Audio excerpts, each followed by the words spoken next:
joint budget review meeting with Finance Committee back, now that it's 12:30. And I think we're good to go.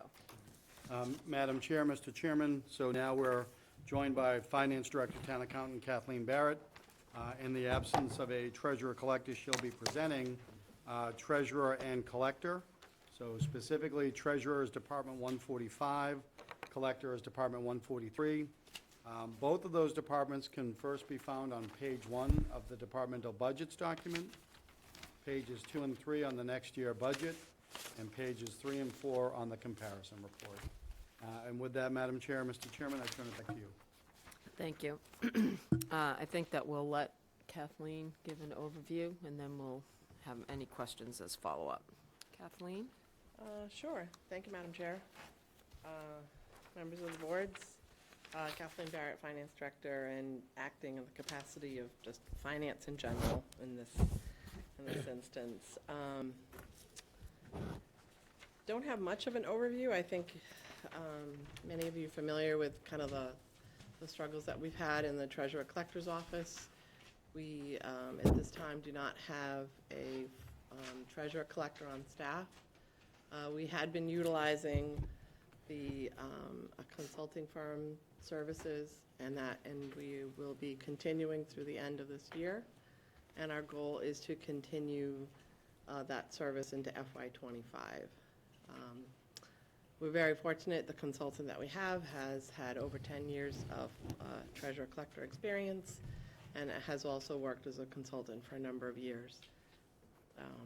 She has been a great resource for all of us. We're very fortunate. Staff we have in Treasurer Collector's Office right now is terrific. Couldn't do all of this without them. Very, very fortunate to have amazing people who do an awful lot with a little. There's only 3 people in the Treasurer's Collector's Office currently for staff. So every dollar of the town's money comes through that office. So they do quite a bit. So specifically, with respect to the collector's budget is very minimal.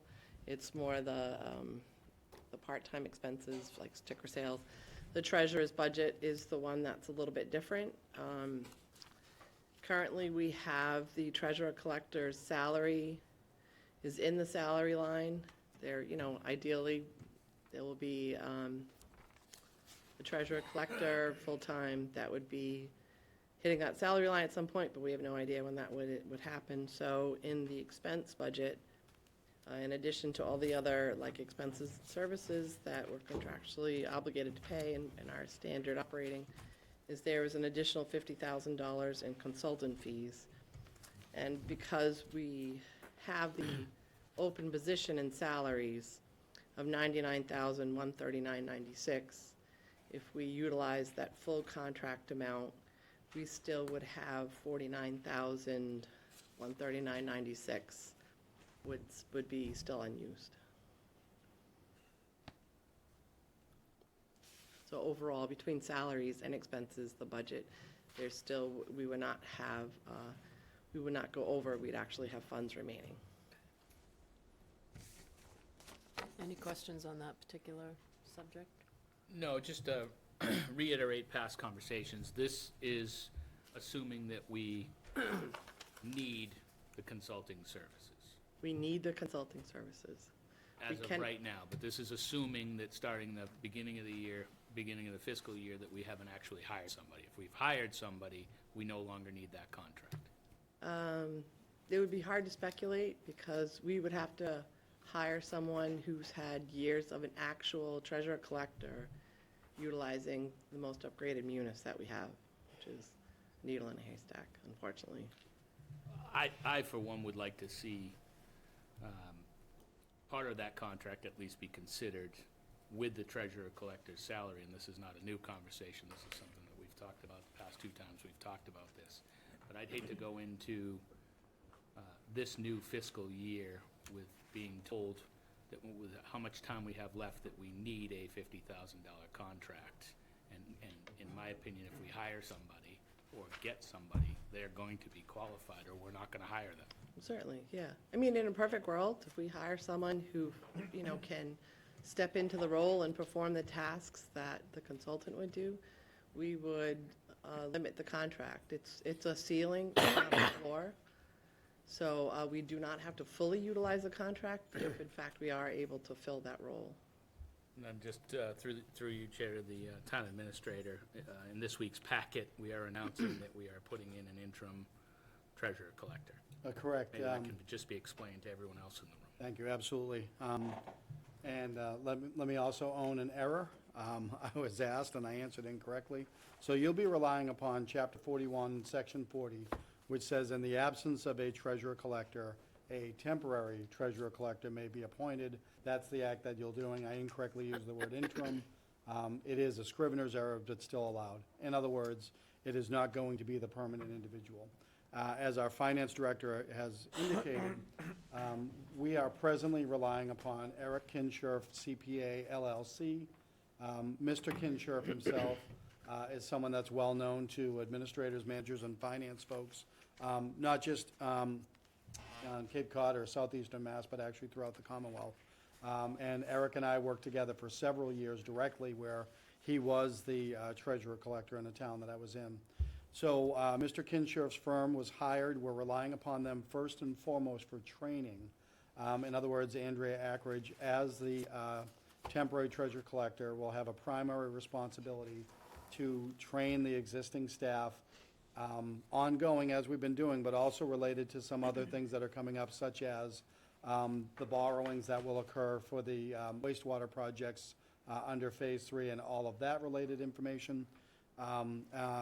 In addition, Mr. Kinsherf has indicated that he will be available without additional cost as a direct resource for our finance director for any other questions that could arise on the overall finance division.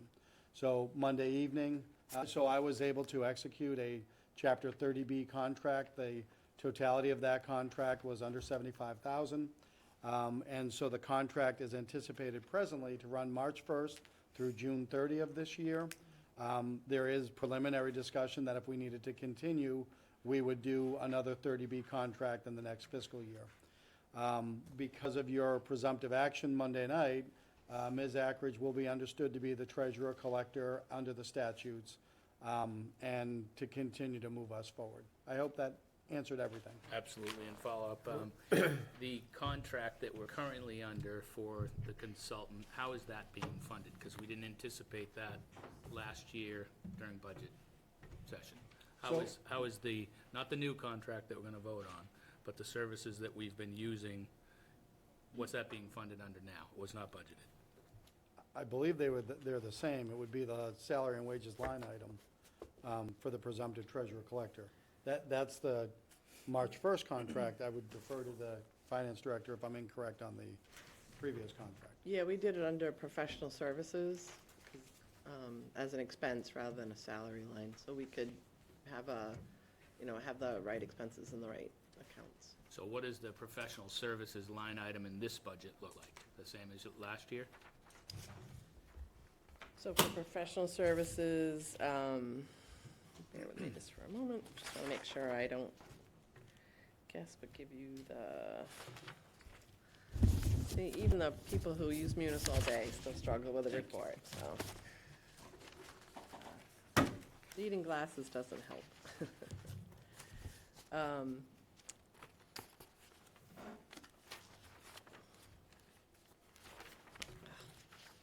course.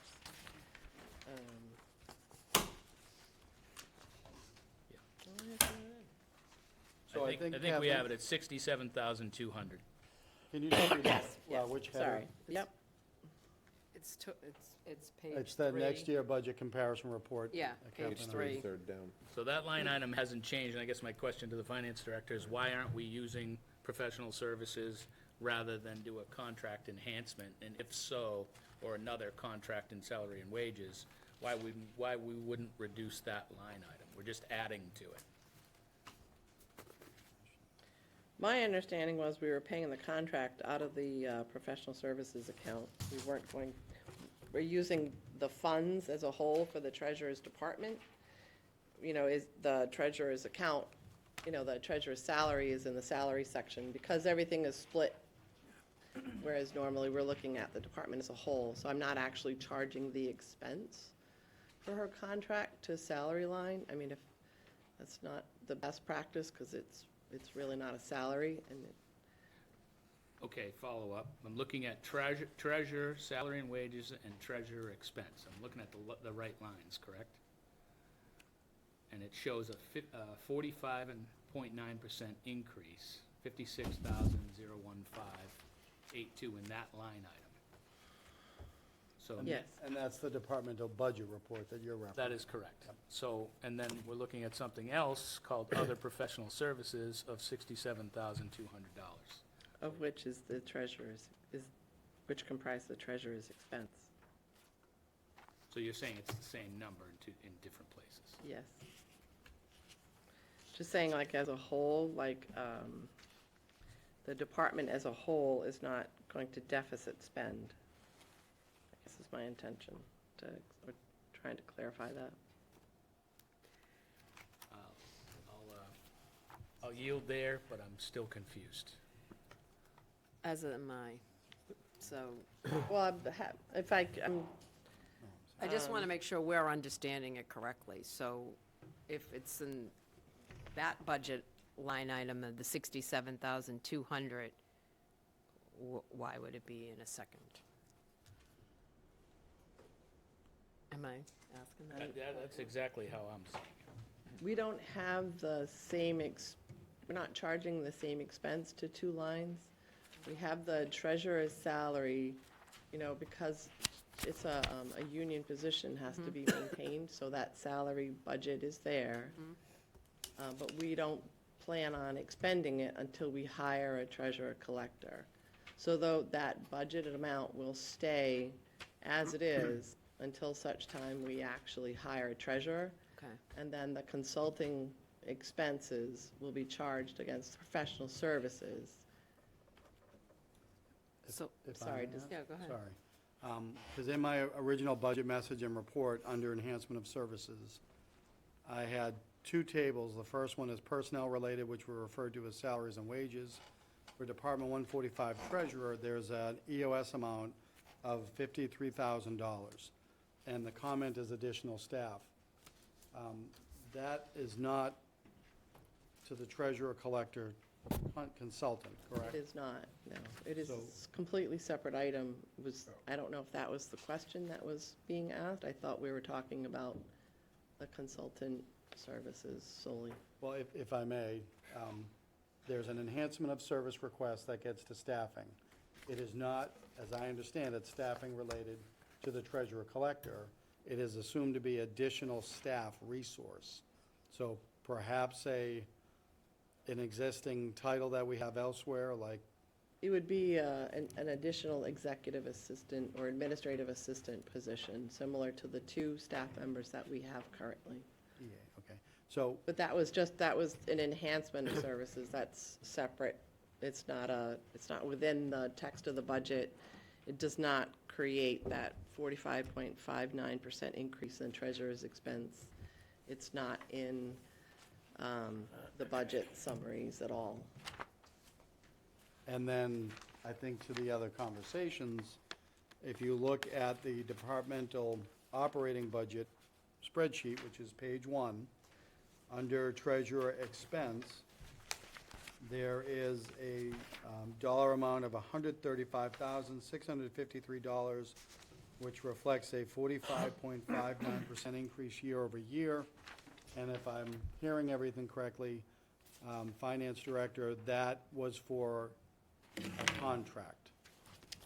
Is that Yes. correct? It's one of the components of it, yes. But there is a change this year is the consultant fee within that portion of the budget. I'm sorry if that's not being clear. I know it gets a little muddy with, No, well, never mind that it's Munis, but, go ahead, Jeff. I'm sorry. How much did we actually pay the consultant? We are still going to be paying her. I don't have the exact number right this second. I can get it for you. Just trying to understand how much of that number has already been expended. Yeah, she came on board before the previous treasurer collector left. That was because of the issues that we were having. It was more going to be, come take a look at some of the stuff that we're doing right now. You know, it was going to be short-term. Because of the staffing gap, before the previous treasurer collector was here, there was a 3-month gap. There was no treasurer collector or assistant treasurer collector. So there was really, 80 hours a week of missing staff for over 3 months. Yeah. And then when the last treasurer collector came on, there was, there were some issues, which, needed to be uncovered and researched. And because there was, the payroll specialist left in June. So we were really down to, there was only 2 people in the department. So it was to, kind of have someone. I had worked with Eric Kinchiff in Sandwich, so I had experience with him, so that's who I reached out to, not knowing what his, what the options were with him, what he had for staff available and things of that nature. And so luckily, Andrea came on board and was able to kind of, pierce through all of the confusion and be able to find stuff. I can, sorry, I don't mean to walk away. Getting into Munis is, So, wow. the assistant town administrator is looking up the Munis question, Kathleen. Yeah. It's super safe. You gotta get your text message codes. So, That Does it look- contract in treasurer or collector, do you remember? that I believe is in treasurer. Yeah. I understand the 45%. I think in the meantime, I'm just going to ask this Sure. question in general. So to the 45. please, sure. So the treasurer salary and wages on the last line, the very last line where it says EOS, 56,01582. Did you see that? Oh, yeah, there is, yeah. 56,01582. Yeah, So, and I didn't do the math on this, I'm just wondering, is then that coming back over into this that was my next question. to bump up, which it looks like they, so the 56,01582 over here? That's the enhancement of services. Yeah, enhancement yeah. of services, but then if you come back over to the line below it, the 92,353. expenses, yeah. Right, expenses. So the expenses, if I could, are articulated, the 135,653.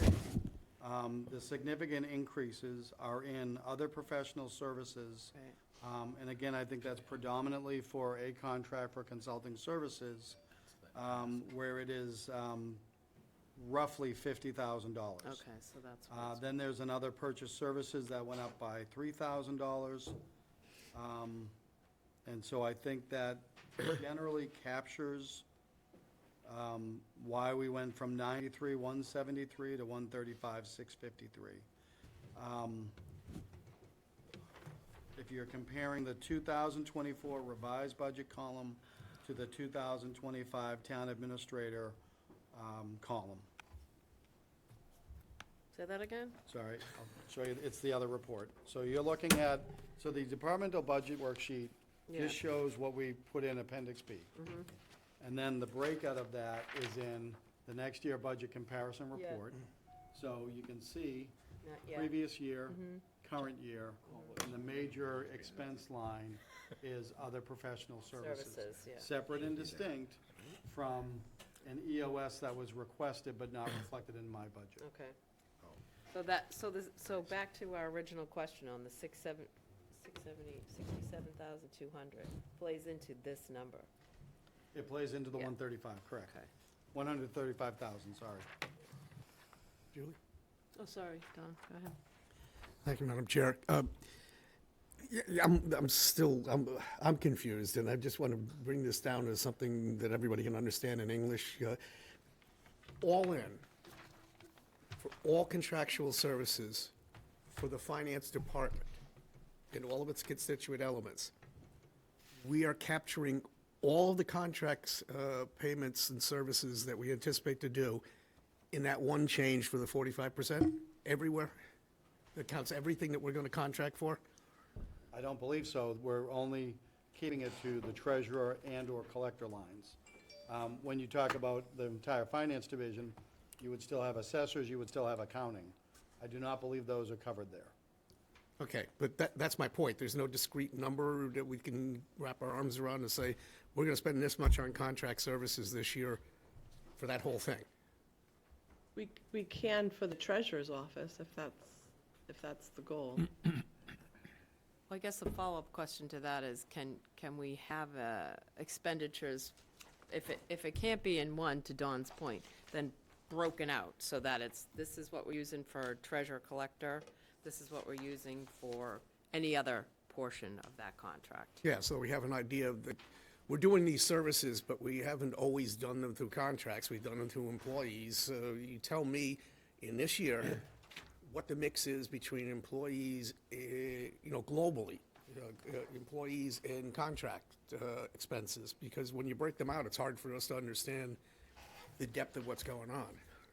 For the finance department, the only consultant that we have that is working on like the day-to-day operations, that's funded through the general fund budget, is Eric Kinship's firm. And that represents the totality of the 45 point Yes, whatever it does. percent. It does. And I get there might be one-off services here and there, but I mean, we're not spending another whatever amount of money to carry contract services that had previously been performed by employees elsewhere? No. Okay. Yeah. Well, then Yeah. I guess then, unless, Megan, you have something? I don't think is it under contracts? It's under other professional services, the 5309000. I can also give Sorry, you Peter. the vendor inquiry, I can give you the total. There seems to be enough confusion around this, and it's important to get this right. Right. My suggestion is maybe you take this offline, and when you get it resolved, send us whatever the final result is. I mean, we have So- to get this right, right? Yes, we do. So I was actually going to say, why don't we table this discussion to Yeah, go I to the think so, next yeah. question? That's- Because I think that's we need to nail it all down and have it in some way that we all understand exactly. Go ahead, Joe. This is meant to further what the FinCom chair just said. In the present budget documents for fiscal year 2025, there is, in the administration budget that was carried over as the select board budget if it continues on, that budget does not include an enhancement of services under salaries and wages as is requested by the finance director. It does not include that.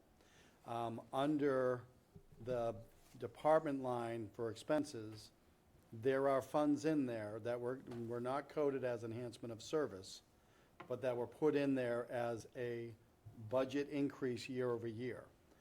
I think it's fair to say that we should talk about that. I would contemplate that as an enhancement of services, but it was not coded as such.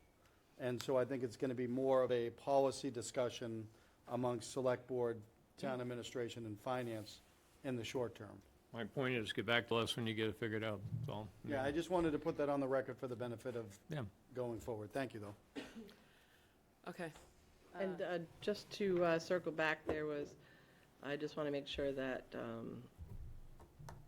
in looking through, so there was an overlap from the 2 fiscal years of the services paid to Eric's firm. So between 2 years, it's $86,175. But that's FY '23 and FY '24. That's not just one fiscal year. I can give you the You don't know the breakout. breakdown between that, do you? You know which year is which, or? I can get it for you.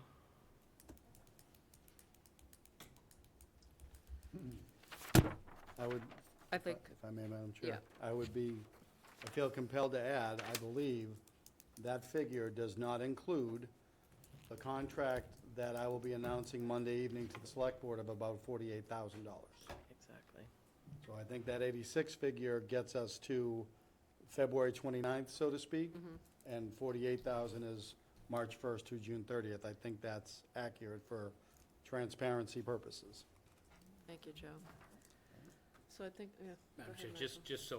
just so I get the information I'm looking for, and I recognize we're gonna have this conversation, I'd like to know what makes up the 45, and not now, 45.59% increase.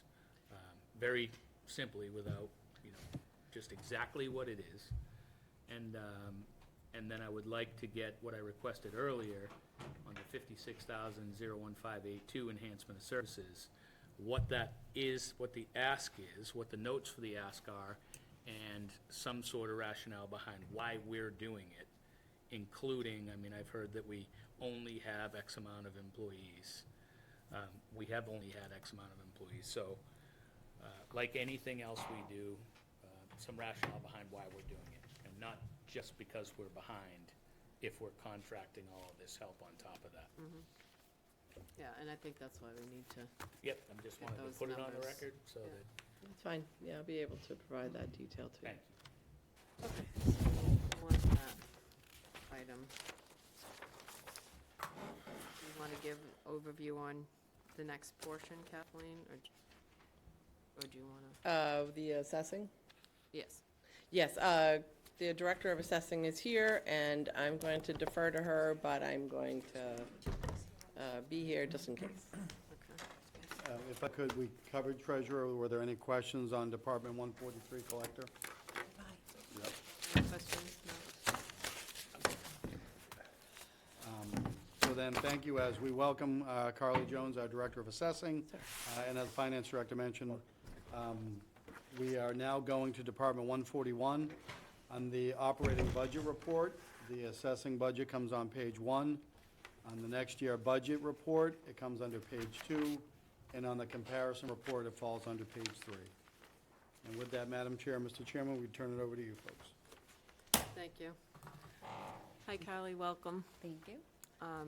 I will either go to let you go over any numbers you feel comfortable in going over, or we can go to specific questions board members have. Would you like to?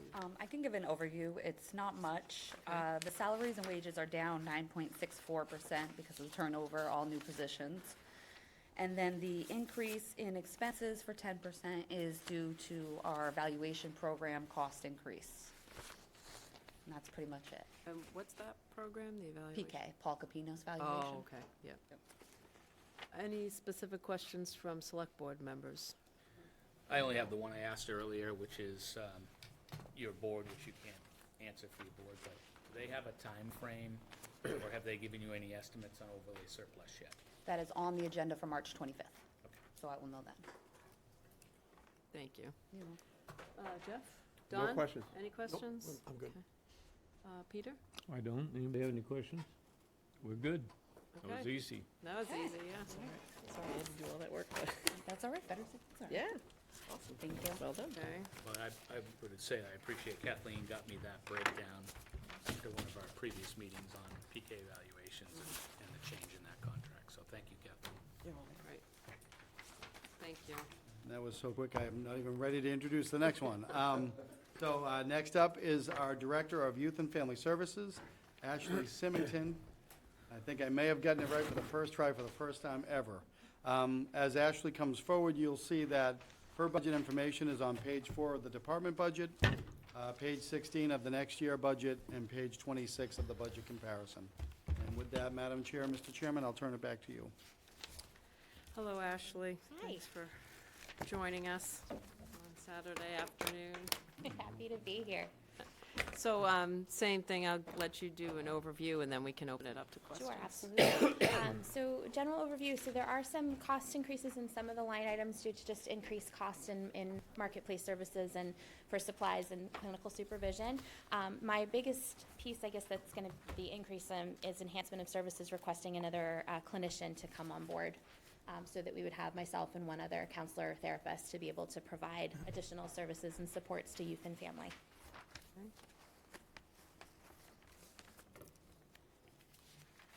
And so, that enhancement of services, what is that amount? 69, 457? Yes. Right, page 16. Oh, thank you, I'm on the wrong page. Sorry, which page? 16, bottom of 16. Okay. And so that would be a full-time? That particular role, yes, but that would be a full-time option for that person. Any other items you want to go over? No, I think so, unless there are any questions. Everything else is, I think, pretty Yeah, straightforward. pretty straightforward. Salary, my salary is lower than it has been, and there's no longevity because I'm still in my first year. So those are, the only Yeah. major changes there. Not a lot to, deal with. Michael? First and foremost, great job. You've been coming to the meetings and announcing everything that you're doing for youth. I have no questions on your budget. The enhancement of services, however, it's a big ask. It is. And quite frankly, there's not much I wouldn't do for the youth in town. But I do think that we should be exploring Monomoy Regional School District on this, and that's been argued in the past on even your position.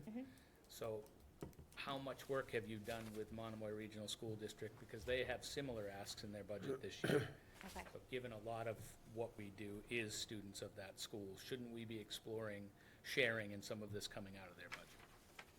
I think that's certainly a valid question. So in terms of kind of working together with the school, I haven't had a whole lot of conversations about any budgetary or new roles that they're involving. I'm still building the connections and professional relationships with people there. So that's an ongoing process. I think the benefit to having somebody additional outside of the school setting is you give families and students other options, particularly with things like trauma and substance abuse. A lot of people are not comfortable talking to people in a school environment because there's that, well, what if this record follows me? Or what if I say this and something, negative implications or things like that happen? So in having somebody else additional outside of the school setting, you just create another safe option for people to go to access the help that they need.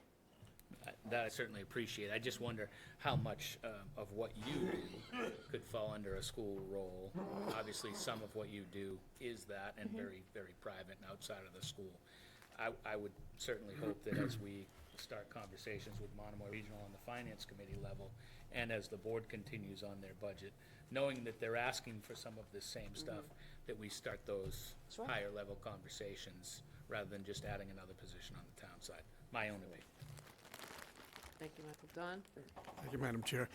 Yeah, in response to what my colleague just said, my only concern is if we go to Monomoy, and it's going to sound snarky, but it's true, if we go to them and ask to offset part of this, it's probably going to wind up with a 10 or 15% overhead markup being requested of us as part of our assessment. At least we can control what's going on this way. We could get a little bit out of Chatham. I get that, which is actually leading me to my next question, because this is one of the few opportunities we have to actually ask this kind of question. Strategically, just to get my head wrapped around this, where's your focus right now? The middle school, the high school, equally, both, one's more, the one's less? With middle and high school, it's pretty equal right now, depending on specific programs. My goal is really to reach out to youth 24 and under, so including elementary school. We're missing the boat. Waiting until someone turns 11 before we give them services, that's 11 years worth of stuff that can then have to be addressed. And there's also a significant amount of national data that has been consistently found on Cape Cod to be true as well. They don't have specific numbers on that. The young adult population, 18 to 24, is also really struggling post-COVID. So I'm looking at, as much as possible, trying to evenly within that entirety provide supports and resources. Yeah, well, that's kind of why I'm asking it. By the time they get to be 11 or 12, it's baked in the cake, and Pretty you're much. actually trying to go back and fix something. Yes. So I would say my biggest focus right now, as much as possible, is prevention. So if there are things that we can do to prevent something from becoming an issue or prevent it from becoming a larger issue, regardless of age, that's really my focus. In terms of specific program, they've been pretty evenly mixed between high school and middle school. I am trying to do more with middle school and also starting up some things with the elementary school as well, just to more equally balance it out. And collegially, you're working with their own Yes. psychologist staff, and that's working well? Yes, it's good. It's good. We've got a great guidance department and school counseling department at the high school and also at the middle school. I'm working on strengthening ties with folks over at the elementary school as well. That is the final question. There is no the elementary school in a Monomoy district. There are the elementary schools. Yes. I do not have connections with the Chatham Elementary School because I've really focused on the Harwich Elementary School population because of my role. So future goals will be kind of increasing just connections across the board regionally. Thanks. Great to have you around. Thank you. Jeff? Yeah, and Ashley, thank you. You've made such a strong impact here in our town. I really can't thank you enough. And as one of the other board members said, you coming here and during our meetings and giving us an update really helps me understand exactly what you do. Do other towns have two resources for the population, like you and another staff I person? did a little bit of research in the fall in terms of other youth and family services programs that are municipal-based or city-based in the state of Massachusetts. We are one of, other than Falmouth Human Services, and they focus on the whole age range, not specifically youth and family, we're really the only one on Cape that has that right now. Comparatively to other municipalities and cities off Cape, most of them are multi-person departments. There aren't any that are just a single person. Some of them have contracted with counseling agencies that are in, nonprofits that are in their area to provide some of the counseling or other therapeutic supports, but most of them have multiple clinicians on staff. I knew you'd know the answer. And if you could, I understand the programming of what you do, because you bring it to us Monday nights. Is there a one-on-one component Yes. for your service? Yes. And could you give us an idea of the amount of one-on-one work you do versus programming? And I love your word prevention, because I think that is absolutely where things need to be focused, for sure. It's a lot easier to prevent than clean up. But tell us a little bit, if you don't mind, about like your one-on-ones and Sure. how many hours that takes up a week for you. Yeah, so I think at this point, it's pretty even split, and obviously, because of confidentiality, we can't go into too many details on the individual therapeutic work, but number-wise, it is probably between about 6 to 10 individuals a week, and so it varies. Some people come weekly, some people come every other week, or some variation depending on where they are in their process or what their needs are. We have a range of conditions people are coming in for. A lot of anxiety, that tends to be the big hitter right now with folks that are coming in. I also have a fair amount of folks that are experiencing ADHD and different challenges with that. Bullying, unfortunately, is a significant piece for some of the folks that are coming in. It's a pretty even split between high school and middle school. I do not have any individual elementary school age clients right now, and pretty even split around the gender identity pieces as well. Two more things, if I may, Madam Sure. Chair. Mental health in our traditional medical continuum of care is the most lacking. Yes. I am on board with that. So I am hearing you in your request for a second an enhancement of service. There's nothing worse than a person who's in crisis being told you have to wait. Yes. So do you have a waiting list? Currently, no. So what I'm seeing in my role here is very similar to when I opened my private practice almost 10 years ago. It does take a little bit to kind of get your name out into the community as somebody that people can go to individually. So I believe that what we're going to see is that caseload is going to grow. Thankfully, right now, I do not have a waiting list, so which is really wonderful. So when people call, I'm often able to get them in within a week or two, just depending on what their schedule availability is. We offer short-term counseling, so it's anywhere from 6 to 12 sessions. Some of the folks are coming in, I'm their first contact. Other people are coming in because they're on a waiting list somewhere else, but they need something now. And some folks, we've worked with other counselors before, and we're going to try this out. And then that 6 to 12 session piece, but thankfully no waiting list right now. I have a follow-up question on, Lastly, I'm going to end here. You're an incredible resource for our town. Thank you. And I'm going to leave it right there. yeah, Thank you. and I'll pick it up and echo that you are an incredible Thank you. resource. And just on that note about people coming in to you, some of them are coming in privately, through, but others are, is the school system, often and the Harwich, I'll use Harwich, referring them over to you? Is that how they're finding you? Yes, the majority of the referrals are coming in through their school counselors. I would say there's a few folks that were calling because they'd previously worked with Sheila, or previously knew that the department existed. And then there are people that I think are just kind of randomly calling because they're looking for help and they didn't realize that I could offer what they were looking for. So that's is a very wonderful. small number, yes.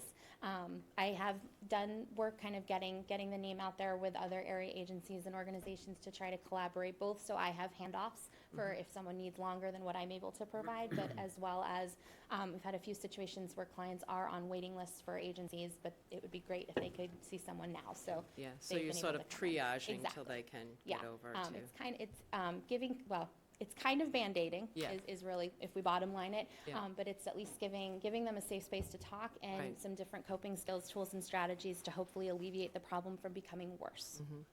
And so on that note of trying to prevent and trying to do more, you're only one person, but trying to do more at the elementary level, and the question about, Chatham, I'm wondering, back to Michael's point, is, starting earlier and younger and being able to do more, you certainly can only do so much as one, but then if we're gonna look, to do that in elementary across, that's where I think the dialogue with Chatham really makes sense, because that's a service that they don't currently offer, but if it was to be shared, why wouldn't they chip in? Sure. So, again, I'm in favor of enhancing the services, especially when it comes to mental health and young adults and children. So, but I think we should look at a partnership if we can. Again, back to our discussion about how to be creative. You're providing a wonderful resource to, Harwich people, but if they want to partake, I think, and again, I think it's so important to get to the elementary level. Yes. So I don't have any other questions on your budget, obviously, so, any other questions? So actually, welcome to the Finance Committee. Thank you. We haven't No, I'm sorry, I haven't had a chance to meet You haven't you had the folks yet. opportunity, but your reputation is preceding you, quite frankly. You are 100% correct that COVID changed everything, particularly with our kids in the school system. And I don't want to belabor it, but, kids wearing a mask for 18 months or whatever and not seeing what faces really look like and communicating as you and I would, on a normal basis, has had a huge impact on these kids. And I think, to the point over here, that anything we can do to catch this stuff early is a lot more cost-effective, and you get a lot more corrective years out of it, so that these kids, as they become young adults and, adults, are so-called okay, right? But things have changed. I think it's important that we enhance your services because you're asking us to, and you're there in the front line seeing what's going on. So whatever combination makes sense between you and Monomoy, whatever, I think the need is there, even though you told us it's not really a backlog at the moment. There are probably kids that could use the service that just haven't surfaced yet. Yes. Right? Or the parents haven't noticed this going on or that going on. And the other thing is, as you know, these kids all live on this thing. I mean, do you ever have a conversation, you get in the car with a bunch of teenagers, and that's all they're doing, they're talking to each other on this, right? It's crazy, different world. But anyhow, we need to address it. I welcome you, I appreciate what you're doing, I thank you. Now I'll ask my colleagues if they have any questions. Go ahead. Dave Dondero. Ashley, nice to meet you. Nice to meet you. Monomoy has kept on a lot of people that had pandemic funding. It expired, but they've kept them on. It's called ESSER. I don't know what exactly that means, but here's my question. When's your high demand time? You're saying you're mostly servicing kids in school. So your high demand time is when? There is an ebb and flow for sure. And typically July and August are quiet. August historically more than July. And that's just, people are not focused on mental health issues while they're able to do all sorts of other things, or they're just busier and they don't make appointments, any number of reasons. Things definitely pick up in September when school gets back in session. Sometimes there's a lull around the holidays, other times it picks up because holidays tend to be very triggering for folks. When you start getting into January, February, and March, combination of post-holidays, daylight hours not being increased yet. Weather's still being wonky, and spring kind of feels like it's never going to get here. That tend to see a bump in mental health needs at that point, that will start to generally slow down a little bit starting April, heading towards the end of the school year. How about during the day? I would assume, Yes. if you're servicing mainly school kids, your high demand time is from 2 to 6. Yes. Would that be right? That's correct, yes. Just a thought. Prior to that, you may not have it filled. You have all these other people available through Monomoy. Just like we've heard with the police and fire department, a little bit of use of overtime. You'd have to discuss it with Monomoy. That would seem to be a pretty cost-effective way, is to speak to some of their staff to come in during your high demand time in the afternoon and help you out. Just a thought. Yeah. Good creative ideas, for Anybody sure. else? Bob? Hi. Hi. I am totally ignorant on this topic, but in either your case, your department's case, or the school's case, but do any of your clients have alternative funding sources that relate to the kind of services that you provide? Yes, so there are alternative funding sources in that if they're accessing services and agencies or private practitioners, they're going to most likely be using their health insurance, behavioral health benefits for that. That gets into a couple of challenges. Depending on what insurance coverage they have, there may or may not be an accessible provider. Historically, folks who have mass health insurances have a much harder time finding providers because the paperwork requirements on the provider side for a mass health client are at least double what they are for any other insurance. So that tends to be challenging, and clients are often, it's difficult to get reimbursement for any number of reasons, sometimes with mass health. Commercial insurances, there are either co-pays or deductibles that the clients are responsible for paying. And when you're talking about someone coming in every week, a $25 to $45 copay can sometimes be preventative of being able to access services that they need. It also, you start getting into just difficulty making sure people's insurance covers what they're looking for, how to access things like that. So one of the benefits to what Harwich has in a very forward-thinking manner created, but with my predecessor and allowed me to come in and do, offering these services free of charge. So we take the insurance issue off the board, and we also take the payment issue off the board, allows people to really access care without any potential barriers there. Thank you. You're welcome. We're good? Did you have, go ahead. Yeah, just on top of getting the paperwork or the notes on the enhancement of services Sure. request, which I believe is going to be provided by finance and administration, can you send the board your study, the work you did on what other towns are doing in the off-Cape, a little bit I of research? certainly can. Could you just send it, even notes-wise? Sure. Right now, it's in an Excel document. I'm happy to send you the raw data that's in there if you would like, or if That'd you be want me to interpret it, I can do Yeah, that. no, Sure. As long as it doesn't No look like problem. Munis. No. Too soon, Jim. Too soon. It doesn't look like this. Thank you. No, absolutely, it. sure. I can certainly do that. Thank you very much, You're Ashley. welcome. Appreciate it, and Appreciate it. appreciate all the hard work Thank you you. do. Thank you, thank you. Information and knowledge. Thank you, Madam Chair. Mr. Chairman, next up is Sarah Eden, our Director of Information Technology, Department 155, so in the operating budget document, page 2, and the next year budget, page 4, and then the budget comparison, page 6. Thank you, Joe. So over to you. Hi, Sarah. Hello. How are you? Thank you for joining us. Again, I'll leave it to you. Do you want to give an overview, or do you want us to go direct to questions? You guys can go direct to questions. Okay, great. I will open it up to board members. Do you have any specific questions on IT? Jeff? Not at the moment, Sarah. Thanks for being here. I'm sure I'll ask something at some point. Michael? Just ask for an explanation of the enhancement of services that you're looking for, and then I have some more broad questions on budget overall. Yep, the enhancement of services, that is for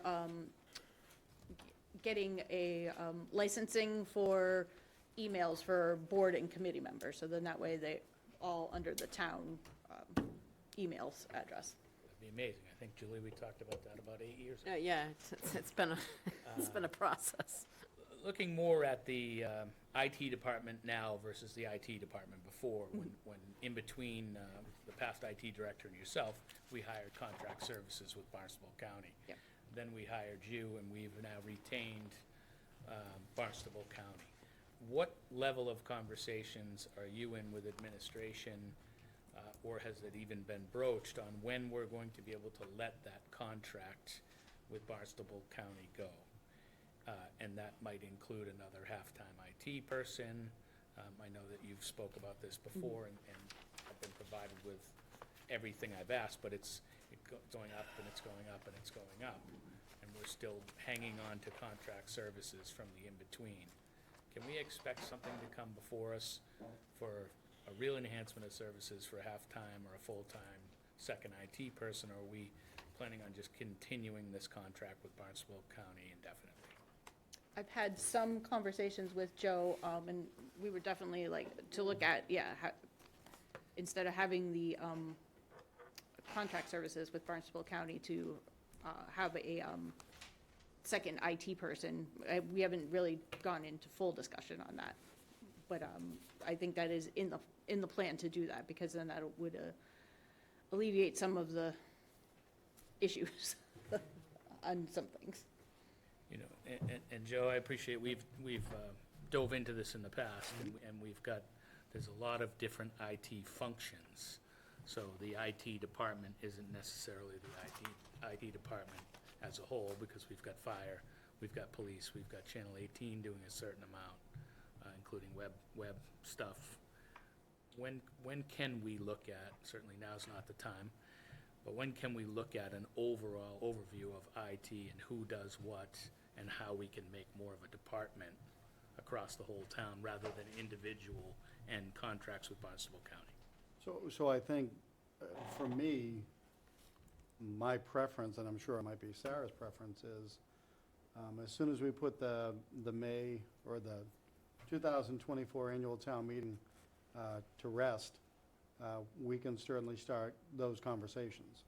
The various levels or tiers that we have with Barnstable County, I think 2/3 of those are still relevant to our significant investment into technology. The third one of which would be the back office service, meaning the help desk, if you will. And so for me, but I'd also love Sarah's input immediately if she's able to do so. I think the component we can contemplate getting rid of soonest with the county is that help desk, ticket desk kind of aspect of it. The other two parts of it are migration related. That will go away naturally once we've hit a point where we've done full rollout. So an example would be, with this enhancement of services, we'd be rolling out identities for every committee's member, not a person, but every committee would have X number of email addresses. So it could be the finance committee, member 1, 2, 3, 4, 5, 6, 7, 8, 9. And that could rotate amongst them. That's gonna require some rollout that the county's gonna have to help us with. It's far too big for any one person to do it.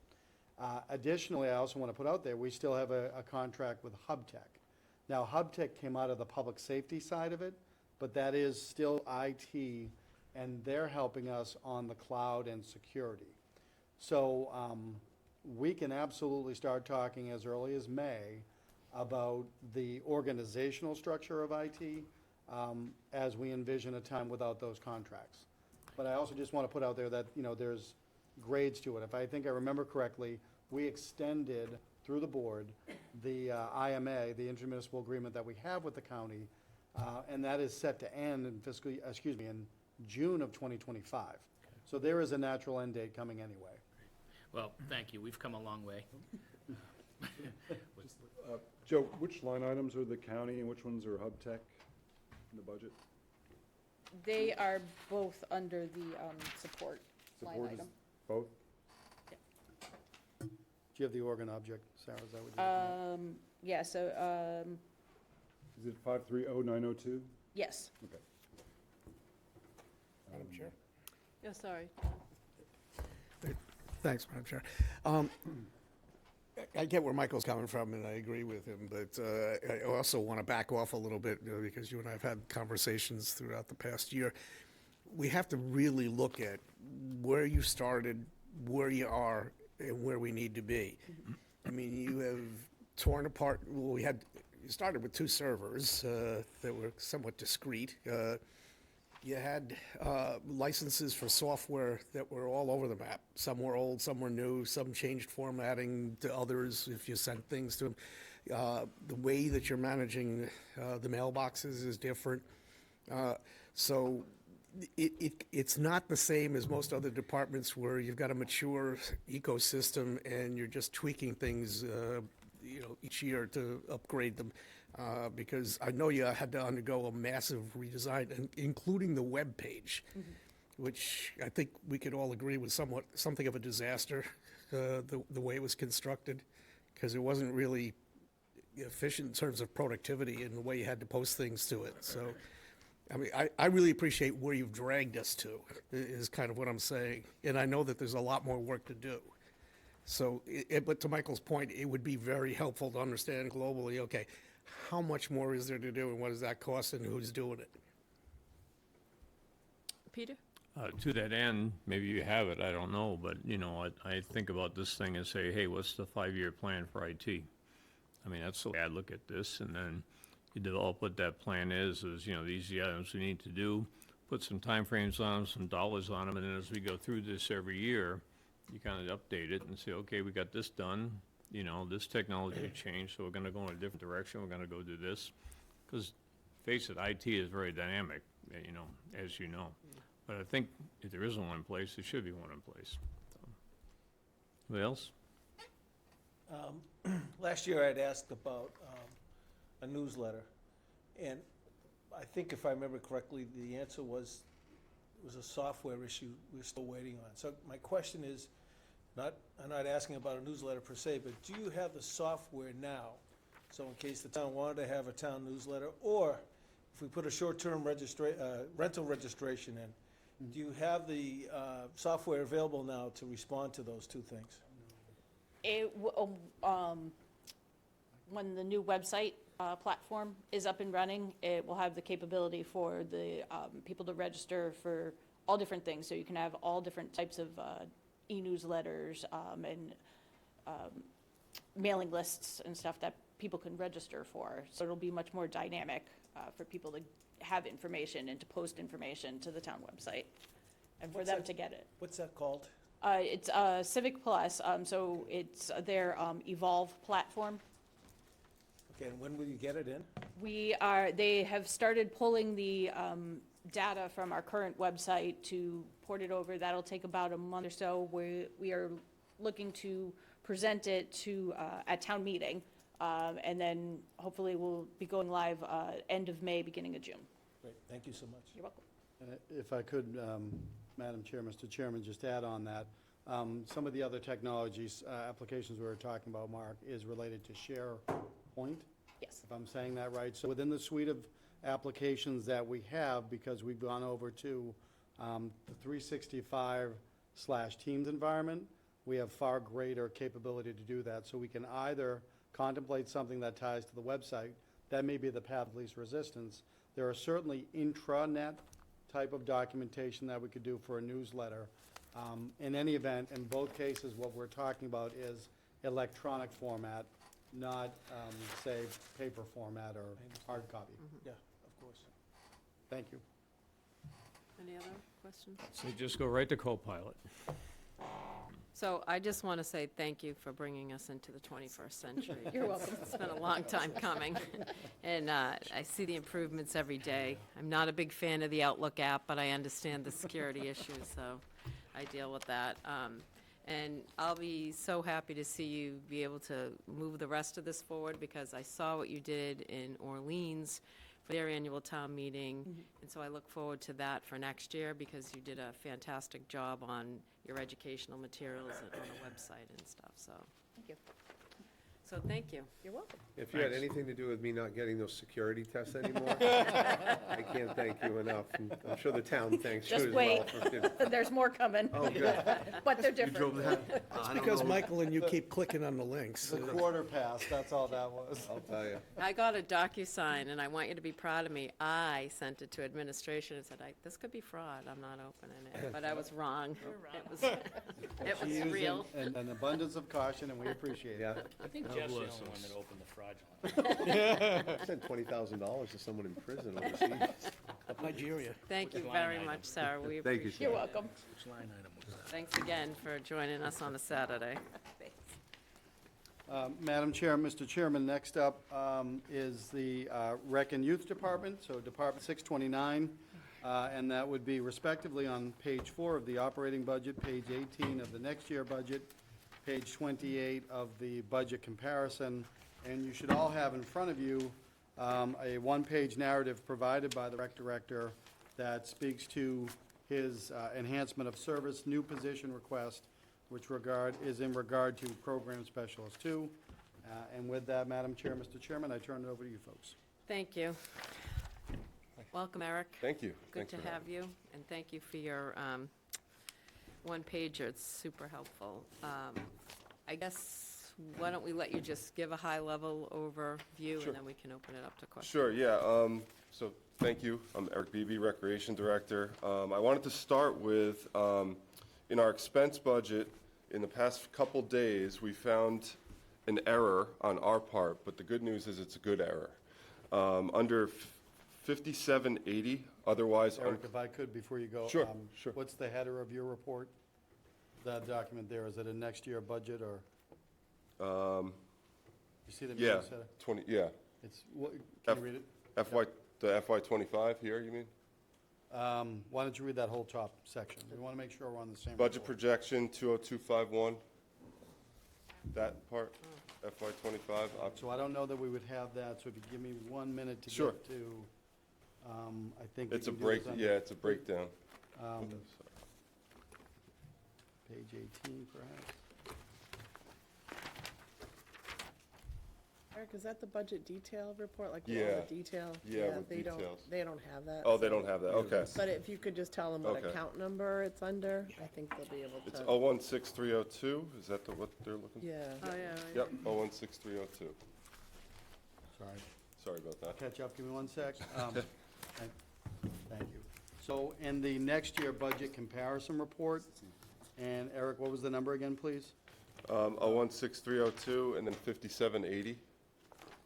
So the last line under, on page 19, the last line under the rec and youth, so it's other unclassified, is that correct, Eric? Yes. All right, and so we show a report that, He has our report. Yep, I'm looking at it. he does, okay, thank you, go ahead. So the request that you have is 24,687. That should be 12,687.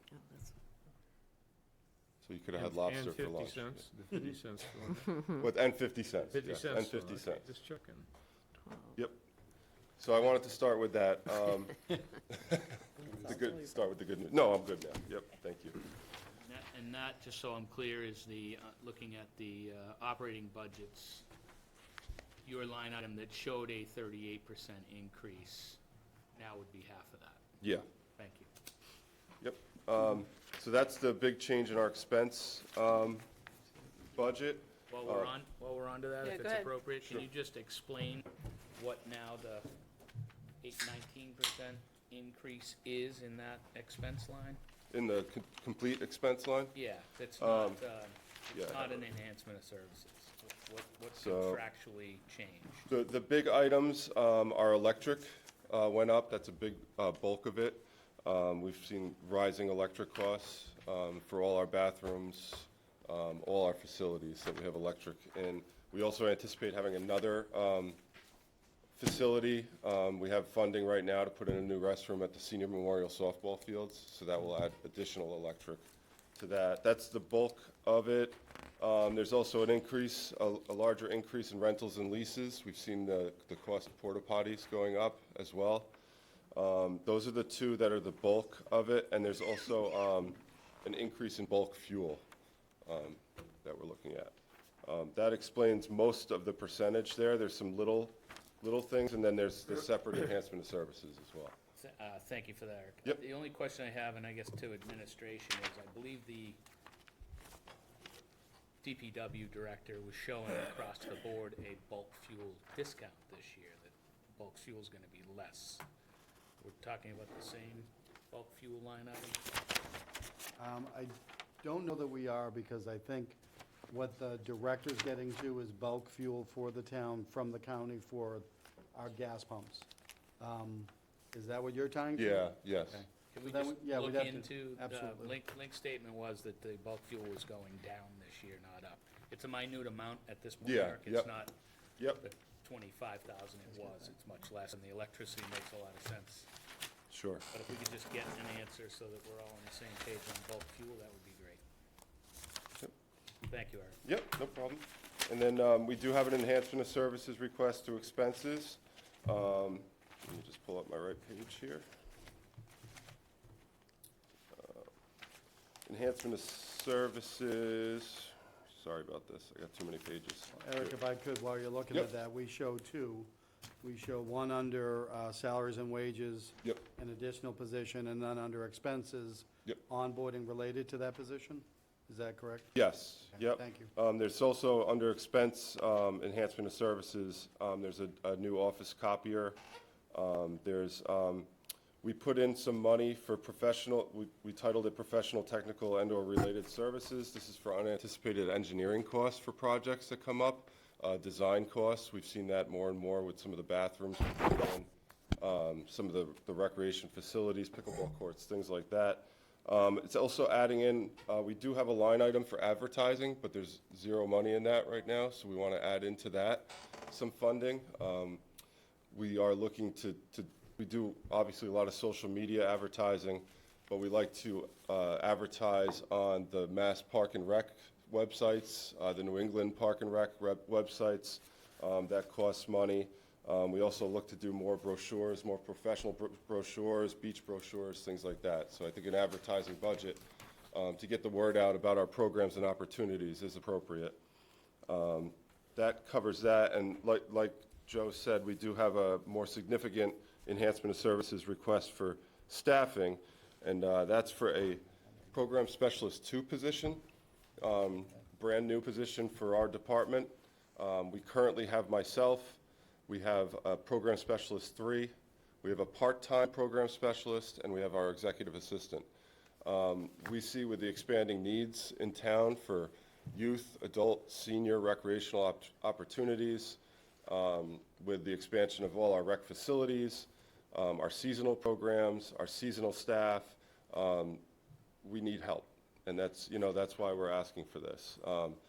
As you, I'm sure, have seen in the past couple months, there's, high demand for more programs. And luckily, the positive that came out of that was that we're seeing more and more volunteers in town, which is great, which is helping us facilitate all these new programs we've been rolling out seasonally. But we can't rely solely on volunteers. So we're asking for a new position, Program Specialist 2, to kind of facilitate that and help us expand even further in the future. So that's our request for that. And then seasonally, we have a level funded budget with last year.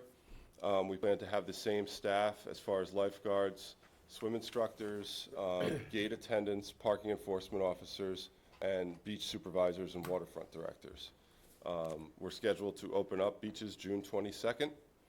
Open up meaning staffing, and we anticipate a good season going forward. So that's our request this year. We do realize it's a big ask for a new position, but we feel that it's warranted with the amount of kids in town, parents that want their kids to do things and stay busy with a variety of activities, whether it be athletic or non-athletic, passive recreation or active recreation, not to mention the adults and seniors in towns that we want to keep moving and keep active, so. Thank you, Eric. Yeah. It's a great overview. I'll open it up to Don. Thanks, Madam Chair. Building off what you said, Eric. Sure. Because this has been going on as an ongoing dialogue for about 6 months now with the parents. Originally, there was some concern about the length of time it takes to query people to get them into going.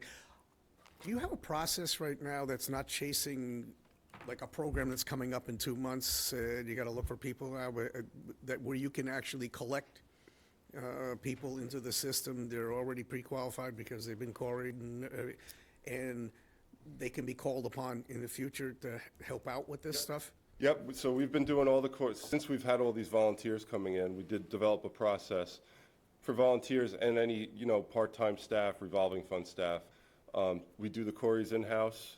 We keep those queries on record. So if somebody, for instance, volunteers for T-ball this year, and then they want to volunteer for another program in the summer, that we won't have to go through the whole process all over again. We do keep it on file. You So got we have- any idea what the magnitude of that pool of people is right now? For volunteers, or?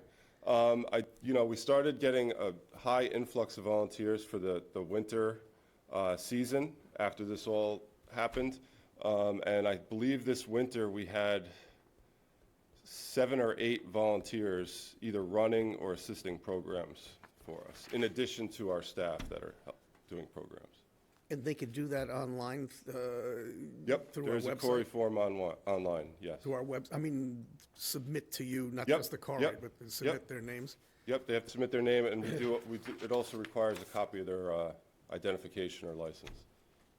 Because off the top of my head, with the program numbers you're talking about, you probably need more like a couple dozen people around. Yeah, and that's why I say we can never depend on volunteers, because we could see a season where we get 15, and then we could see the next season 2, And then also with volunteers, while all the ones we've had have been great, there's not as much accountability for a volunteer to be there on time, be there for every meeting of a program. It's not as accountable as an actual paid position employee. So, Okay, great, thanks. Thank you, Don. Jeff? Yeah, thanks, Eric. Thank you for being here. The MyRec, yes. I can imagine, with your enhancement of service requests, I can imagine that when MyRec gets rolling, there should be more participants engaging in what you have to offer. Yep, exactly, and that's, When does MyRec, yep. when's that going to go live? So I was updating Julie earlier that we're doing a soft launch, if that's what you want to call it, of our after-school spring program to see how it goes. That's our biggest program on a daily basis, other than pickleball, of course. But so we're going to give that the test run. The following week, we're actually going to put our summer camp on there as well. Once we see those are running smoothly, then we're going to get everything else on there as well. Great. And then my last question is, again, with the enhancement of services, you bring on a new staff member. Do we have the space to create new programs? Because I'm constantly hearing the gym is booked, this is booked, the fields are booked.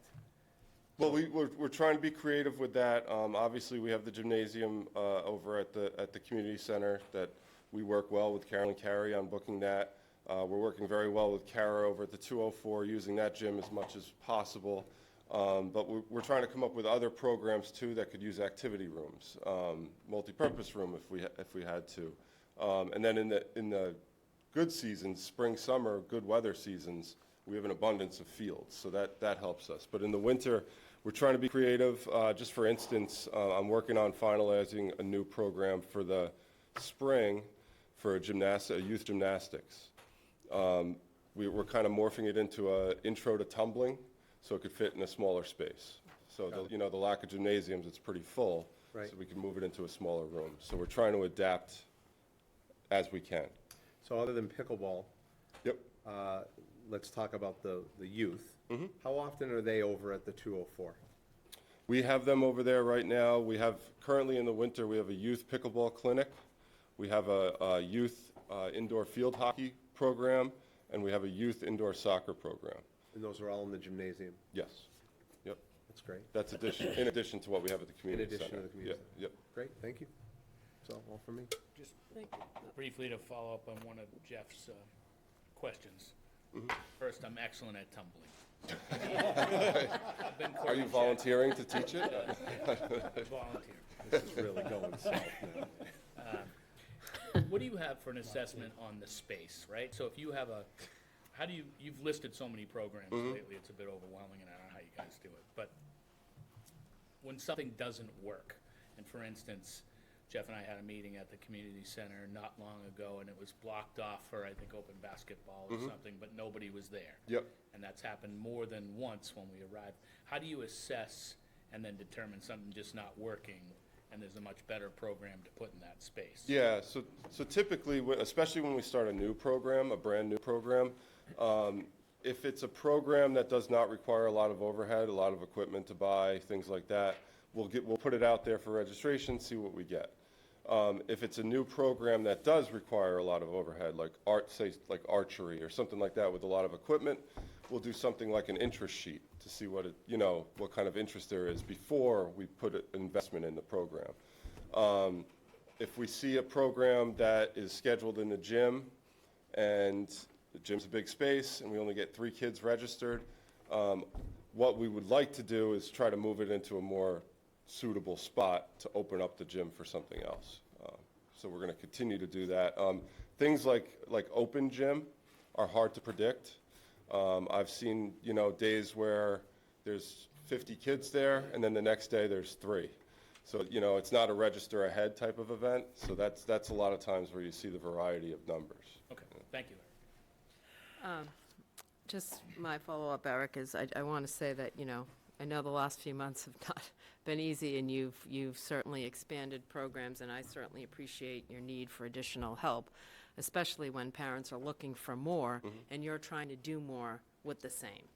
And then you have somebody retiring, and then you have to worry about, even though you're getting expanded volunteers, those volunteers are looking to you to sort of give an overview on a sport if they don't have all the details, Sure. as well as the schedule and all of those things. And so that's a more allotment to your time, although it's great to have the volunteers, there's an education level Sure. sometimes, not Absolutely. always, Yep. but in some cases. And some parents were complaining about that. So I think it just supports the fact that you need another body to be able to help you get through all of that. My understanding with the MyRec is that you're moving forward, you're going to have a Yep. soft launch, and Yep. then you're really looking to get the help from finance and For the accounting payments and- for the yep. payments to get moving. And, the other thing that I was glad you put in your overview, because I had parents saying a lot of this to me about Chatham, but Chatham has a larger staff. Yeah. And overall, the other point I think this board would agree with is as people are asking for more, well, you're trying to give them more with less. We also had that conversation about not wanting to water down programs either, and then getting feedback on canceling things. Well, how do you know if you don't know till people sign up? Yeah. So you're kind of in a catch-22 there, so I appreciate your patience in dealing with all of this. The other thing I'd like to say is that, I did point out to parents, Chatham may have more programs and a larger staff. They also have to spend less on the school system overall. And that impacts us all around in every aspect of our budget. So as much as we want to make sure that we're able to offer programs to the young, the middle-aged, and the older, we have limitations, and you're doing a great job. And I think that the last few months have shown us that there's a lot more people want, and we would love to give it to them, Sure.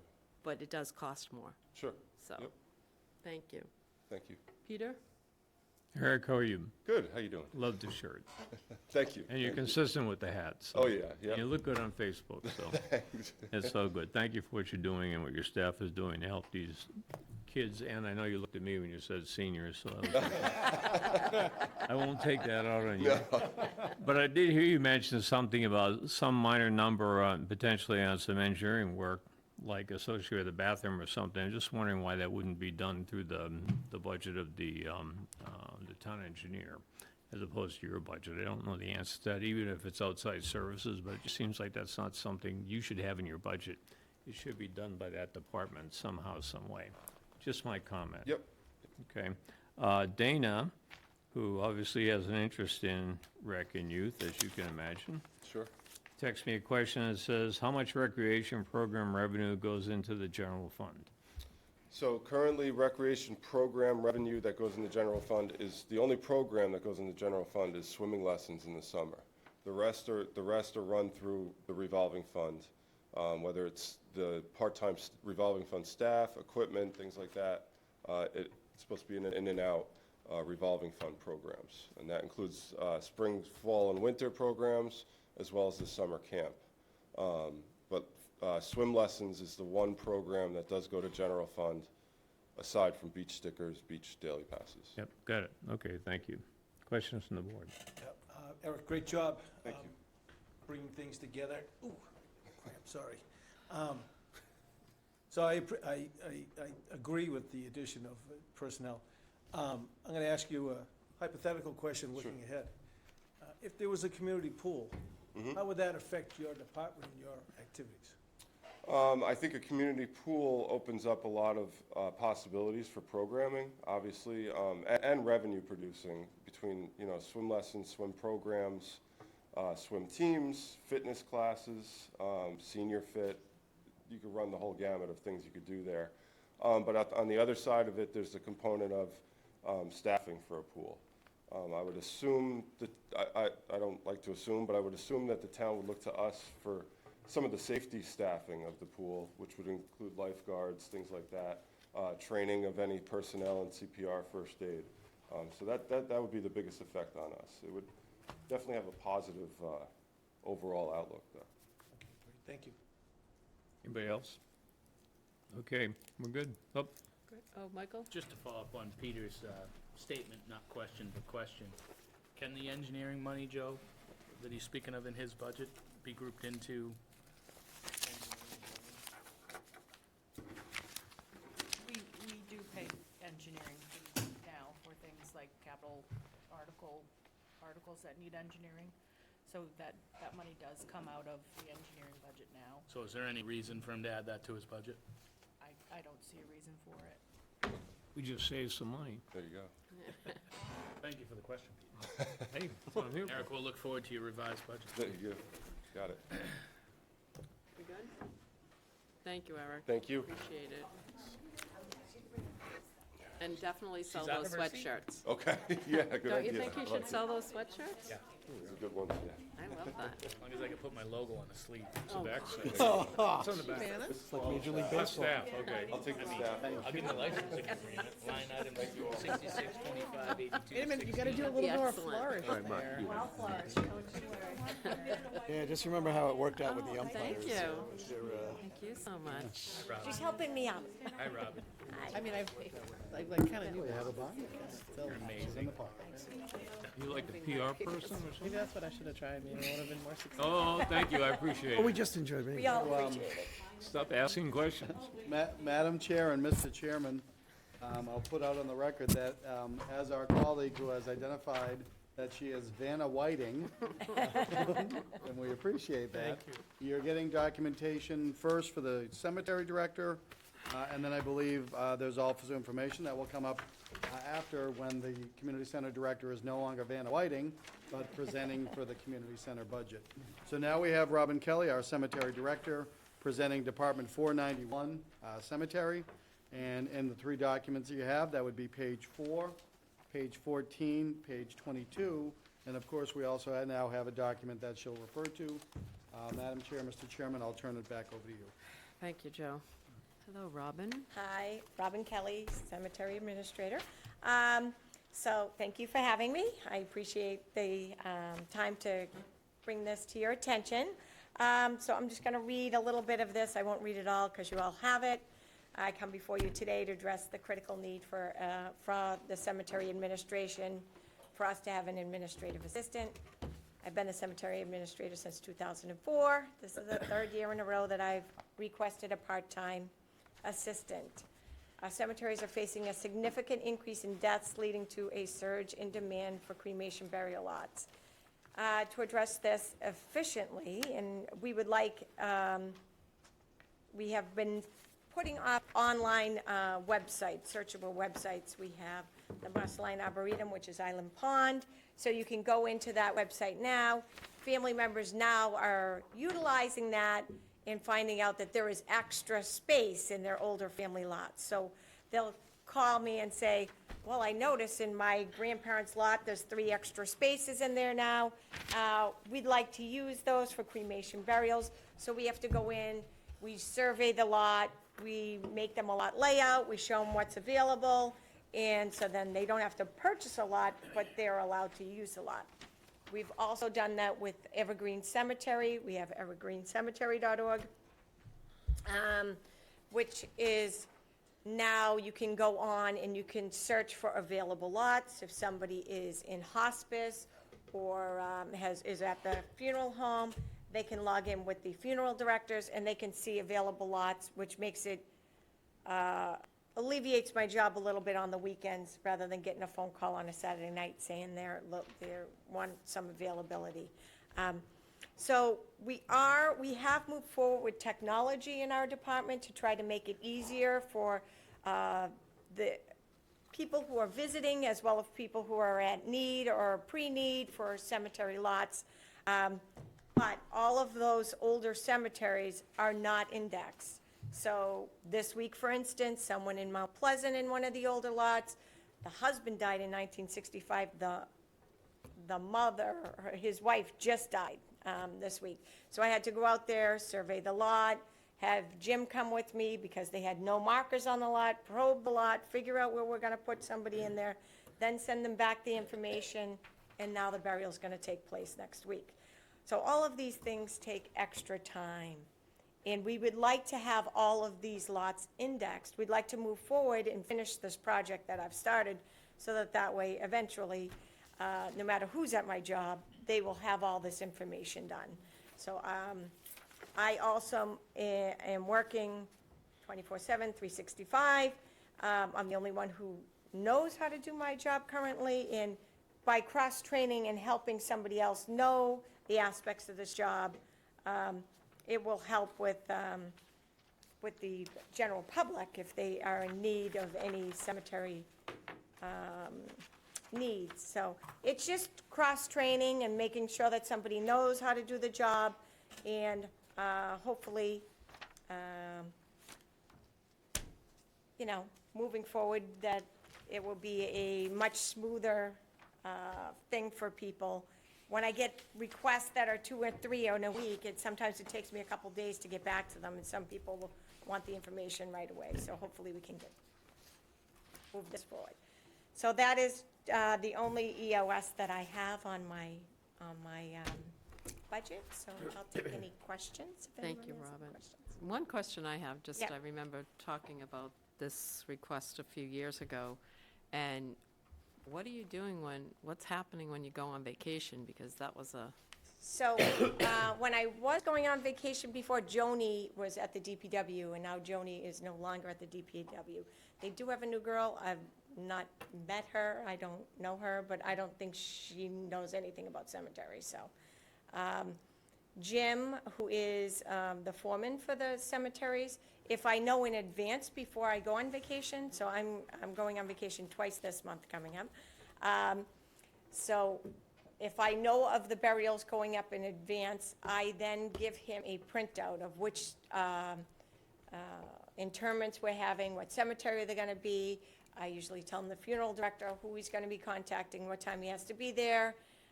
It makes a difference if we're having a funeral in Island Pond, because the traffic can only go in one way because it has to come out the other way, because there's no way for this, if we let people just drive in, it can be a nightmare, and people will end up hitting stones trying to get out of there.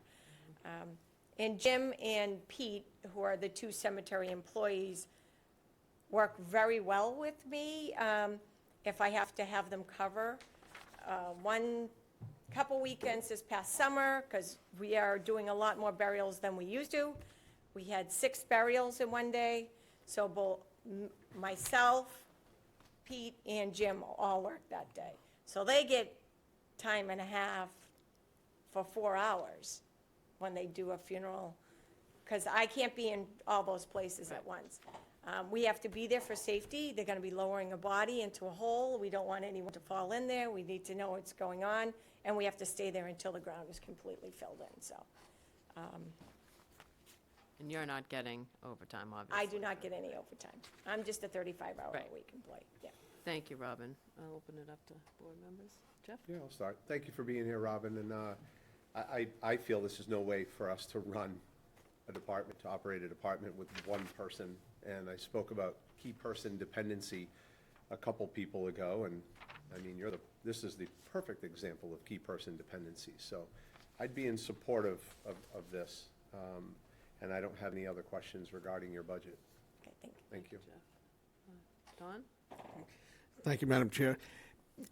At least in the interim, because we've been down this road a bunch, Jeff. I'm not sure where we have, especially this year, the money to be able to pull this off with competing interests. But what does concern me is, we've had this conversation, I don't know, about 6 or 7 years at this point now about what happens when you're not there, and we keep talking about having a plan B. And it shouldn't be person dependent.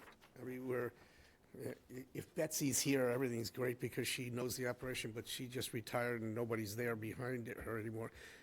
Do we have a process, I mean, where you can have some guardrails for yourself, where you know you can depend on a position rather than a person?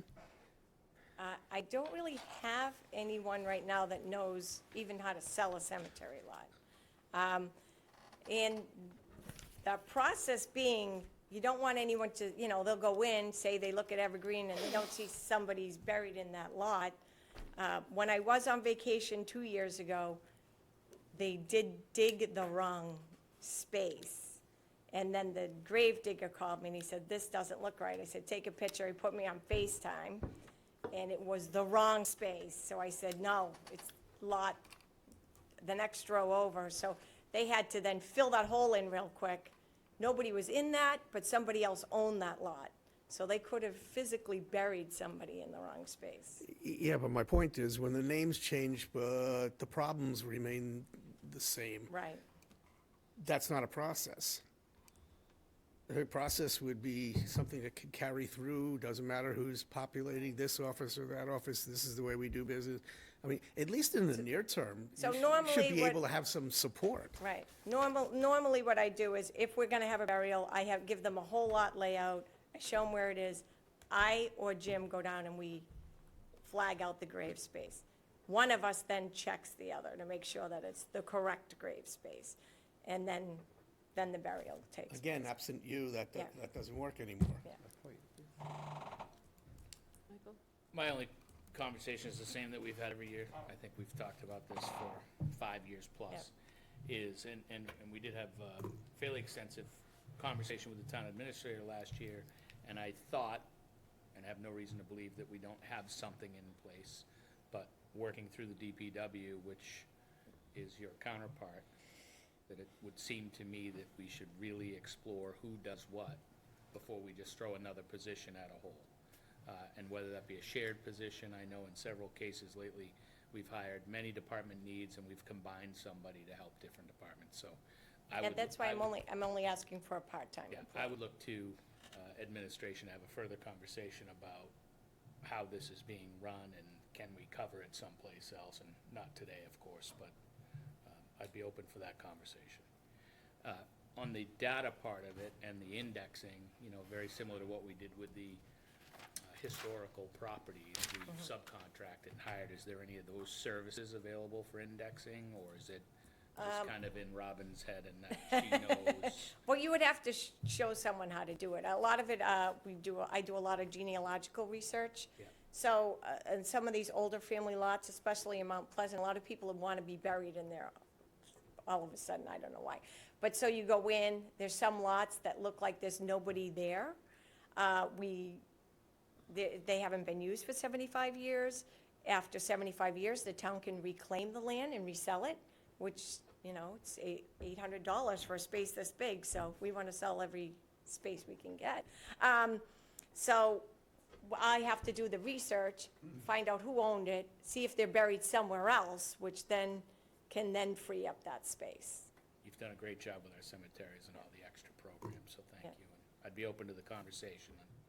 And I can't say right now I would support it. I'd like to see a plan, Okay. so. Thank you, Michael. Peter? So it's unfortunate that if people would just stop dying, we wouldn't have this problem, right? This is true. But unfortunately, they do. But also unfortunately, that after people typically pay taxes in this town forever, living in this town, and they pass away, your family comes to you at end of life, and they are looking for an answer, or answers, and they want to make sure that their loved one is, properly I won't say disposed of, but, buried. And so it's critical, you're the face of the cemetery, right? I mean, but it's also critical that if you're not there, or you're somewhere else doing something else, that there is someone who can help them. And I do agree, we've talked about this forever. It's time to figure this out, because it's not an acceptable way forward. I mean, it just isn't. I don't have the answer whether it's a shared position or, what have you, but it needs to be addressed. So, with that. Having worked with you on a bunch of events, I see how hard you work on the cemeteries and everything. In the EOS, it's listed as part-time. Are you looking for a half-time person or a quarter-time person?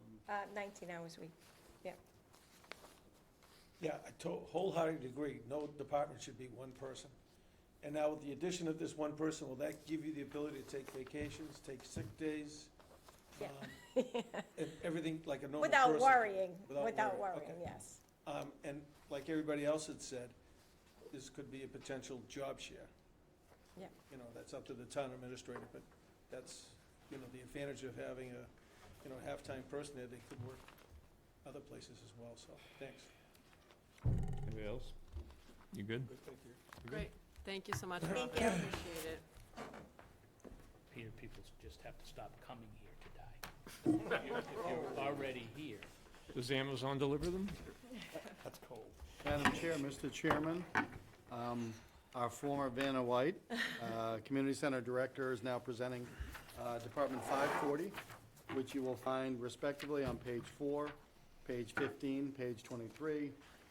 And as you saw, with great exuberance and flourish, we have been presented with a budget narrative document, and I will turn it over to you, Madam Chair, Mr. Chairman, for the discussion. Thank you. Hello, Carolyn. Hello, Thank you for joining us. thank you. So I'll let you go ahead and give your overview. Thank you. I don't know why I'm nervous today. I know you all. It's a pleasure to see you. It really is a privilege to be here before you to present to not only you, but to the community as well. I'd really like to start with a thank you. I want to thank you for last year, not only you, but for the people of the town who allowed us to get a program specialist at the community center. I hope you have seen the diligent work that we have been doing. And I just wanted to take a minute, I know it's late, but this is one of those success stories that you should really be proud of. Our program specialist, who would be sitting here with me right now, but she is running a program with 80 young individuals over at Laser Tag.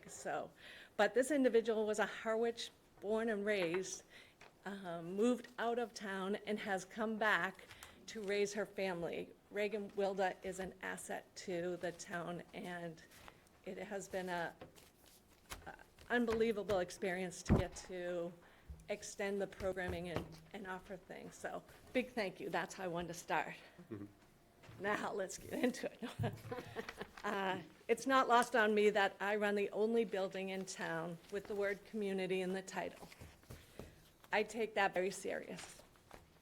The community center is open 80 hours a week, more than any other building, excluding police and fire, which I know is a 24-hour operation. That does not say that any of the departments within the building are open those 80 hours, the community center itself. I'm going to apologize and tell you that I do know that a ratio of percentage of a budget needs to be put aside for deferred maintenance. However, I'm saying that because I get asked that question all the time. That is not the way that the town operates. So please don't think we don't know that a percentage should be put aside. It is the mechanism of how we work. Our building is 24 years young. But that means, like you heard from the school department regarding their 10-year-old department, we do have some necessary costs to help maintain the building.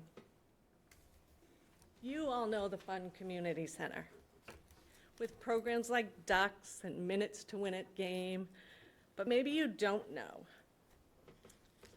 the work that we do on the other side. Maybe you don't know that the pasta dinner that fed over 80 people, 15 of those people that I know, just from coming in, that was their only meal during the day. Maybe you don't know that we're the people that put the individuals who are homeless in touch with the other resources. Maybe you don't know that the community center is far more than just a duck event. It really does serve this community. So I know all of you know that, and I think it's important that we say that. And I appreciate more than you know the opportunity to tell the town that. We connect people, they feel safe coming to us so that we can transition them to the places they need to go, whether it's with the police or our outreach coordinators. I can go on, it's late, I'm not gonna do that. I'm gonna close with two things, and then I'll get into the budget part. I know I have the best job in this town. Please don't listen to that. I think, although other employees have been here longer, I am presently one of your longest-sitting and serving department heads. The other one's in the back of the room right now. I've been fiscally responsible every single budget message that we've got, including this one. And I have never asked for anything I don't think is an absolute necessity. Lastly, I know my title is Community Center Director, but I sincerely hope the community, including all of you, thinks and feels the community is directing, and I am simply facilitating. All right, now let's get on to the budgets. I really appreciate the opportunity. It's been a very interesting year at the community center. We have done, since the beginning of January, this is the number of programs that we've done. You have in front of you the budget. I am not a Munis fan, so I was happy to hear all of you say that, and I was very happy to be at the community center and have this on and hear Mr. McCaskill say that if he could have a one-page, I am happy to oblige you. I did give you a budget narrative. My budget has gone up in the staffing portion of it, only because we added that person on last year, so that was not currently in the budget. So, and then the other are the contractual pieces. The electricity, gas, water, I know I say this every year, 75%, 73 this year, percent of the budget is for the entire building. So the community center budget itself is actually the smallest if we took out everything else. I'm happy to pay all those things. We put in a 6% increase to electricity, gas, and water, and I did that, although the budget messaging did say that we could go up to 10. I looked at the actuals, and I don't want to over-ask. I would rather come to you and say we're falling a little short, and we can always shut off the lights and have a candle. The one area that I've asked for an increase in is program advertising. It was last year, because we were getting a program specialist, I asked for approximately $400 a month for programs. We far exceed that. We average about 9 programs a month. We're still asking the community, we're still doing free programs. We're only growing. I'm really proud of the work the community center and its staff does, and it truly is a staff effort. So that's the budget. My EOSs are really, I never get to ask for any of the beautiful things that you all think, that's wonderful, it's great, but, you know, we need new blinds because the cords that we have are a danger to the young children who are in that building. It's really not exciting to ask for that, but we do need them. One of my very first requests would be for the camera system to be upgraded. That is our security system, but it's not just one that I use. Police, fire, other people who have needed to see can come in and see if there's a problem in the building or outside of the building. So the cameras need to be upgraded. This cost is $20 to $25. And that would include 32 cameras. We currently have 16, but this would be a replacement of all of them because a new system we couldn't just add cameras to. That would include the equipment and the labor installation, so that's an all-in price range. Furniture for the front area, 24 years old. I've done as much as I can going to sites that have extra furniture. I did raid the old tech school. I mean, we're holding things together, but we could certainly use just some new furniture. I do not have that quote. They did think they would have it to me this morning, but by the time I came over here, it was not in, so. One of the other things I would ask for is cleaning.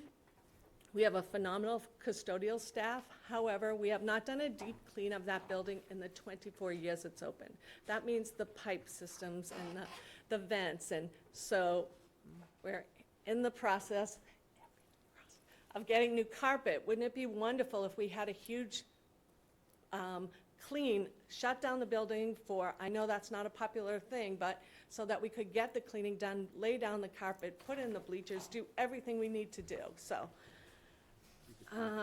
And the last one is for the monitors. We currently use My Senior software, which is what also the Council on Aging uses. So we can scan and get data.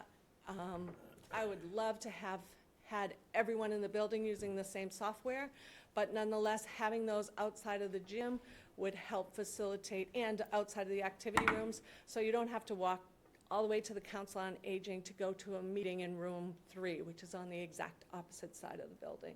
So that's a, I mean, it's a want, not a need, so I can see where you would say no, but I'm gonna stop talking now, because I've done enough.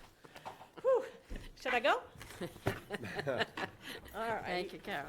Thank you. I'm going to open it up to board members. Any specific questions for Carolyn? I'd just say stick around for all your wonderful comments that you're about to receive. Well, Your enhancement of services are boring, they are. but needed. And it doesn't go lost that there's several departments in your building, and hard to argue, they seem like maintenance items to me, so, Peter's got plenty of money. yeah. And I'm an excellent cleaner. Excellent. So it's a volunteer effort, Come on in. And We use those too. so certainly this is one I support because I think these are worn-out items and things that need to be done. Thank you. Thank you, Michael. Excellent job there. I mean, we commented on the newsletter the other night when we saw you, and excellent job. Thanks. Thank you very much. Any other members? I would just say thank you for everything you do over there, and like I said, Peter's got plenty of money in his little fund. I think it just got reduced $8,000 today. I'd go right over there to get some of this, but I'm in support of this as well. Thank you. Thank you, Jeff. Ron? Thank you, Madam Chair. You and I go back a long ways, Carol. You've always done a terrific job. Just one question, because I can't recall off the top of my head. The heat's delivered to your building in what way? Ducts, hot water, or what? I thought you were making a duck joke. I'm like, Dawn. With a Like, T at the end of it. Yes. No. Yes, and that is one of the things on the capital project coming up is getting, I think it's on this year's capital project that Sean So it is put duct forth. work. Yes. The reason I bring that up is it's really important on Cape Cod clean. with high humidity, mold, mildew, and fungus to actually have those things cleaned out periodically. 100%. And we currently don't have the equipment that would even reach into the ductwork to get it clean. As I said, the highway department has done a great job holding us together for the 24 years the building has been up and operating. I bring that up because it's an environmental thought for folks who not only visit, but who work there. I couldn't agree more. I think that's desperately needed, and I like your idea of getting that done and then doing the carpet and all of that. So, and I'm not gonna go into how many programs that, because every week you're here telling us, and they're phenomenal, and, you know, I wish that I got to more of them, because to your point about the dinner, you're right, and it's important for you to send that message out, because we hear it, but not everybody hears it, and it really is a community center, so thanks for all your hard work. Thank you. Peter? Having been over there, when we built the building, Correct? and having been there when you came before us and we hired you as the first and only There's no regrets yet, director right? of the community center. well, Right. Once in a while, but I mean, know. no, it's It's okay. okay. But I must Mutual. say, you are the community center. You are the community center. And your bubbly personality and your interest and concern for everybody that walks through that door is absolutely amazing. Now, the thing I can't understand, because I'm maturing, and I'm slowing down a little bit, but you are equally as enthusiastic, if not more so now, about the community center than you were that first night when, you were hired. So I certainly appreciate that. Thank you. I do have a couple of questions. Of course. Obviously. How many people go through the door every year? Oh, we do have door counters, so it's, I'm gonna estimate that it's, Is it 100,000? I have no idea. oh, yeah. Well, we have it broken down by month, and I don't wanna, it fluctuates depending on whether we have an election in the building at the time, but on a regular daily basis, there are about 300 to 600 people coming through the door Yeah. daily. So if you, and we are open Monday through Saturday. Sunday is currently not open, 80 hours, and, yeah, we're seeing quite a few, and hopefully doing more things. And thank you for bringing that up, because the staff is actually less than when I started in the building with doing more, so. Well, you're more efficient, that's all. I'm older, and I could say that. I will say this as well for everybody, and I think everybody knows this, but when you were on the Cape or anywhere else, and communities are talking about, hey, let's build a community center, or let's talk about youth, and let's talk about seniors and whatnot, almost universally, they point to Harwich and say, hey, they did it right. And we did do it right. And I can remember the discussions about, do we need to separate this or separate that? Oh, the seniors won't get along with the kids, and the kids are gonna drive the old folks crazy. Hasn't happened at all. No. It's like this. It's We need to be better. We can always be better. It's always. magnificent. So, And then the nice touch about periodically I see you in a rabbit suit. I don't know what that's about, but I mean, I know not what you speak of. what can I say, right? I guess my if I had to get a financial question in here, Sure. the dominating expense is utilities. Correct, Obviously, it's a 75%. big building, big facility. It just occurs to me, and I don't have this, and maybe it happens on some kind of yearly basis or something, but townwide, do we have some kind of an energy report that says we produce this much in solar over at the landfill and other places in town, the police station, et cetera, and as a town, we use this many kilowatt hours, and therefore, we're either self-sufficient or only 20% self-sufficient. I don't know the answer to this, but it just seems to me, do we still have a utility group or something, or utility Yeah. It's a energy climate committee or energy something and- like that, right? Yep, mhm. I would think that would be a good thing to know, because we should all be moving towards trying to be energy independent. And maybe there are more projects solar-wise we should think about. So for instance, if you were going to replace the roof on your facility, It's in we the may capital want to plan. think hard about, do we do solar at that time? That's- I Way don't want you beyond to my solve pay it. grade. As you know, you taught me how to read the kilowatts, and Oh, there you go, yeah. I've learned from a master, so I do watch it every single time, so I appreciate But it. you watch it going like this, I mean, do. yeah, I understand, thank you. Thank you. Carolyn, you do a great job. They're every Wednesday at Meals on Wheels, and there's a bevy of activity. One question. You have brand-new gas furnaces.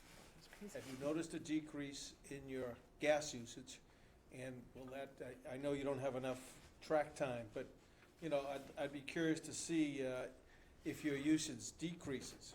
I'll be happy to track that for you. I don't have enough Okay. currently to give you that information. Is it working well? the new It is, system? and we do appreciate it. There's always glitches. The building is 32,000 square feet. Trying to keep people happy at the same temperature, and 32,000 square feet is, layers is my favorite thing to tell everyone. You can't go wrong that way, so I will keep track of it and be able to report back to you. All right, great, thank you. Thank you. As a neighbor and a frequent user, great job. And thank you for your report. It helped me actually figure out Munis, so I actually know how the EOSs work now. And thanks a lot. Carolyn, the other thing to take back to your team is at least every time I've been in the building, your staff is very engaging, they're very helpful, they want to make you feel comfortable at the community center, and they go out of their way, instead of just saying, we'll go down the hall and take a right or something, oftentimes they just take me by the hand and say, come on down here, you're going down here. I mean, It's an opportunity to engage they're with the reaching, community. they're really engaging with the community, and that's what it really is about. So, kudos. Thank you. So, thank you, Carolyn. Madam Chair, Mr. Chairman, next up, we have the Harwich Channel Director for Budget Department 156, and in the three reports, that would be page 2, page 5, and page 7. And I'll turn it back over to you, Madam Chair, Mr. Chairman. Thank you. Hello, Jamie. Hello, Thank you for joining us. thanks for having me. Next year, I want to go before Carolyn Carey, though. So I think, I don't, if you want to give an overview, it's totally up to you. Sure.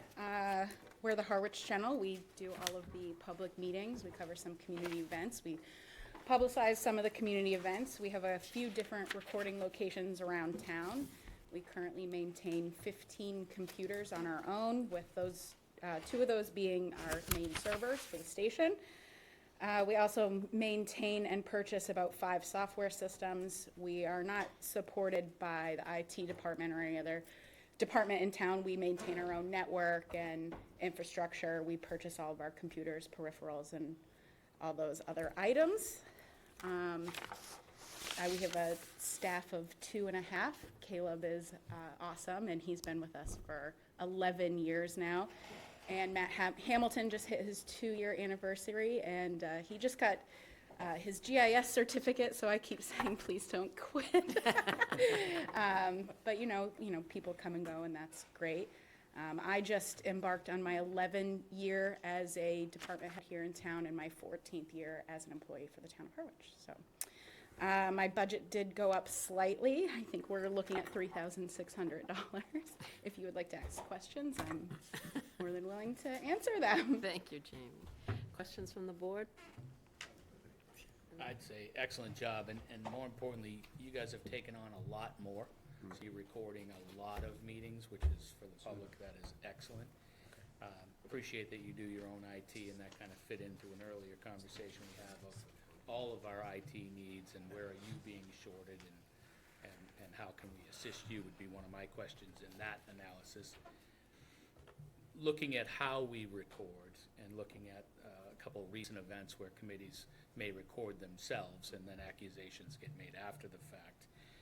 You've always been very responsible for your budget. You don't ask for much.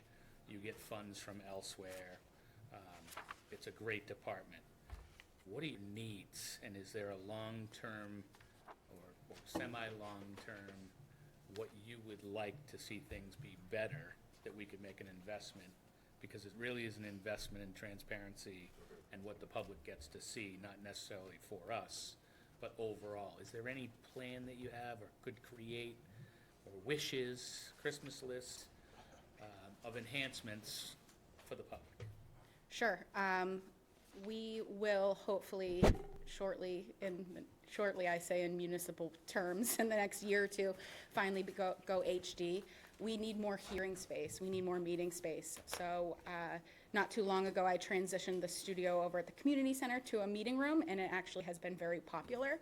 I finally twisted the Waterways arm to start meeting over there, and hopefully maybe traffic safety will soon follow. But I want it to be, I want every board and committee to voluntarily be recorded. Chatham has put in a policy in place that if you're on a board or committee, you are recorded. And they're the only one currently on the Cape that's doing that.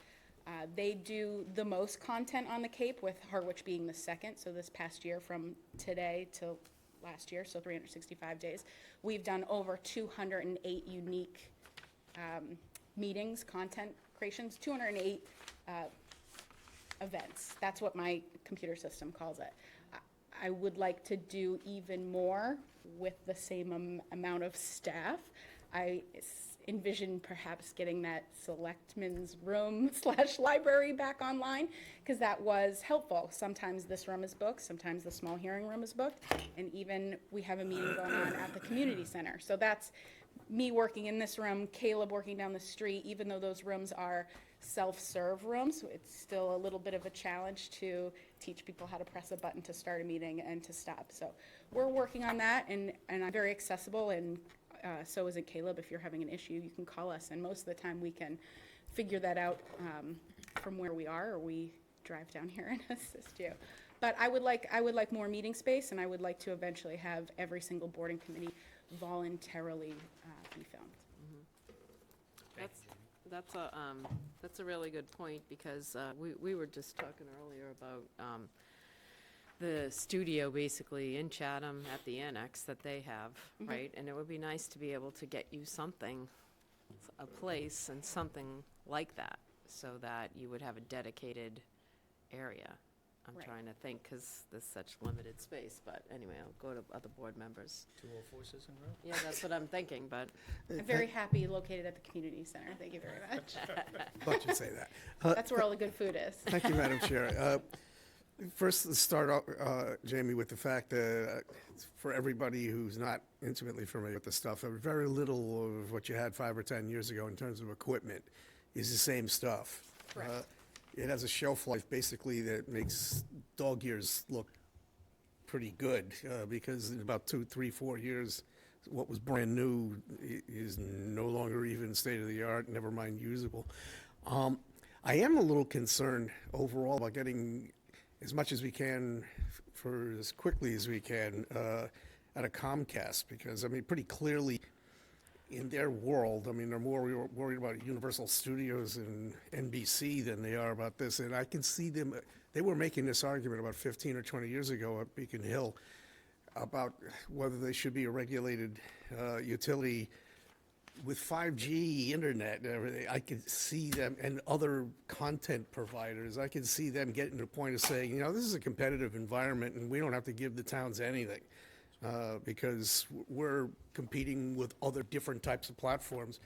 So my concern is that whatever the larger things are that you might need, might want to talk about them now, as opposed to waiting for maybe when they pull out and the FCC tells them you don't have to do this anymore. I agree with you. Do we know offhand how much PEG money we get? Yes. She would.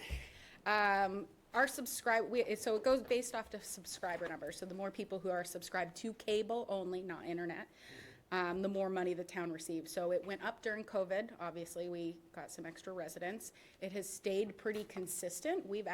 I get the report annually from the state, and we've stayed more consistent than some of the towns around us, which is really good. We get paid quarterly 4.5% from Comcast, and last year we received $471,000. No, sorry, that was 2022, and then 2023 we received $475,000, so it actually has gone up slightly. But you're pointing out exactly what I'm saying. If it only covers cable, and Right, cable is no right. longer the only business in town, Right. between Roku and computer-based stuff. Yes. Uh, There currently is some legislation that is in the works, and as we know, that is slow, to encompass cable and internet subscriber fees. So at some point, we may see internet subscriber fees, so that would give us a little boost perhaps. But, you know, it's uncharted territory, so only time will tell. Yeah, and we may want to address that. So the public needs to know that, because you operate largely off of that money as the years go by. I mean, if that starts diminishing, we'd have to foot the bill. By the way, you might want an enhancement of services so that you could change your name on this thing from Channel 18. Yeah, I think that I'll have to talk to some higher ups on that one. The town is very lucky that they've been a very good steward of the cable fund money. Some other towns like to funnel it and siphon it elsewhere, but our balance of the cable fund has been very healthy the last 10 years. So. And you do a terrific job. You really do. Thank you. I will confess on behalf of the Finance Committee that we are probably the biggest offenders. She's laughing. You know what I'm I talking didn't about? say anything. Of the push the magic button to record. I think we're too inquisitive. Many times we probably push it like 3 times, and we turn it on, turn it off, whatever. Thank you for being patient with us. We appreciate that. but you're always accommodating. I go back to the days of black and white TV, so I mean, it's, you know, you're certainly in the forefront of all this. Your staff does a great job, and so just keep going. I mean, keep going, so. Anybody push the button and talk. Do you have a preference of people using the small room versus the community center room, or is it just equal? The preference is always this room because you get a staff person. My second preference is the community center room because unfortunately I feel like I live there, so you may get a bonus staff person. And then my least favorite is the small hearing room, so. For so many reasons, furniture, temperature, lighting. Anybody else? Bob? Yeah, so you're able to pay for all of your expenses with your PEG access funds? Correct. Just to be clear. Yeah. And did you imply that there is excess PEG access funds that I think you said something about the town being a good steward, that stay in the fund to some extent, but at the same time cover 100% of your costs? Correct. That's great. Yeah. And to, I guess, reiterate kind of Don's comment, that fight has been going on now for 30 years anyway, and maybe meaning the cable companies have been trying to get away from having to pay anything for a long time, and it's holding up so far, but there's it's an ongoing fight. Good? Thank you, thank you very much. Thank you so much, Jamie. You're lucky you took the afternoon shift. Actually, this is the first time Caleb's covered the morning portion. I always say he doesn't get paid enough to be tortured. Okay, so last one is administration. You want to announce yourself? Certainly. Next up is Administration Department, Department 149, page 1, page 4, page 5. And I will just say, Madam Chair, Mr. Chairman, in the 58 minutes that I've allotted for the administration budget discussion, no, you can see that there was a prospective, as I would call it, enhancement of services. The personnel or salaries and wages, there are two components to what was contemplated, and again, the reason why I'm saying was is because the budget that I presented to the Select Board on February 5th does not include any enhancement of services, and the draft budget with the Select Board at present does not include any enhancement of services. But what was contemplated first is funds under salaries and wages to fund a new position. The original concept, or the administration concept, if I can say it that way, is for an HR generalist. However, you may hear directly from board members who have been contemplating an HR director role. So I put the phrase director into my budget message because that comports with where the board was talking. So there is salary for that. I believe I put in $90,000 for the salary for the HR position. The additional $30,000 is to allow for a dedicated funding source for step increases that may happen throughout the organization. So in every one of our collective bargaining agreements, as well as the personnel bylaws, there is an allowance for more than a one-step increase year over year based on superior performance. However, there's no funding mechanism for that, so put in the enhancement of service to set a small amount of money aside so that as administrator, if I approve either at my directive for managers or at the department head's directive for staff, a two-step increase, there's a funding source for that.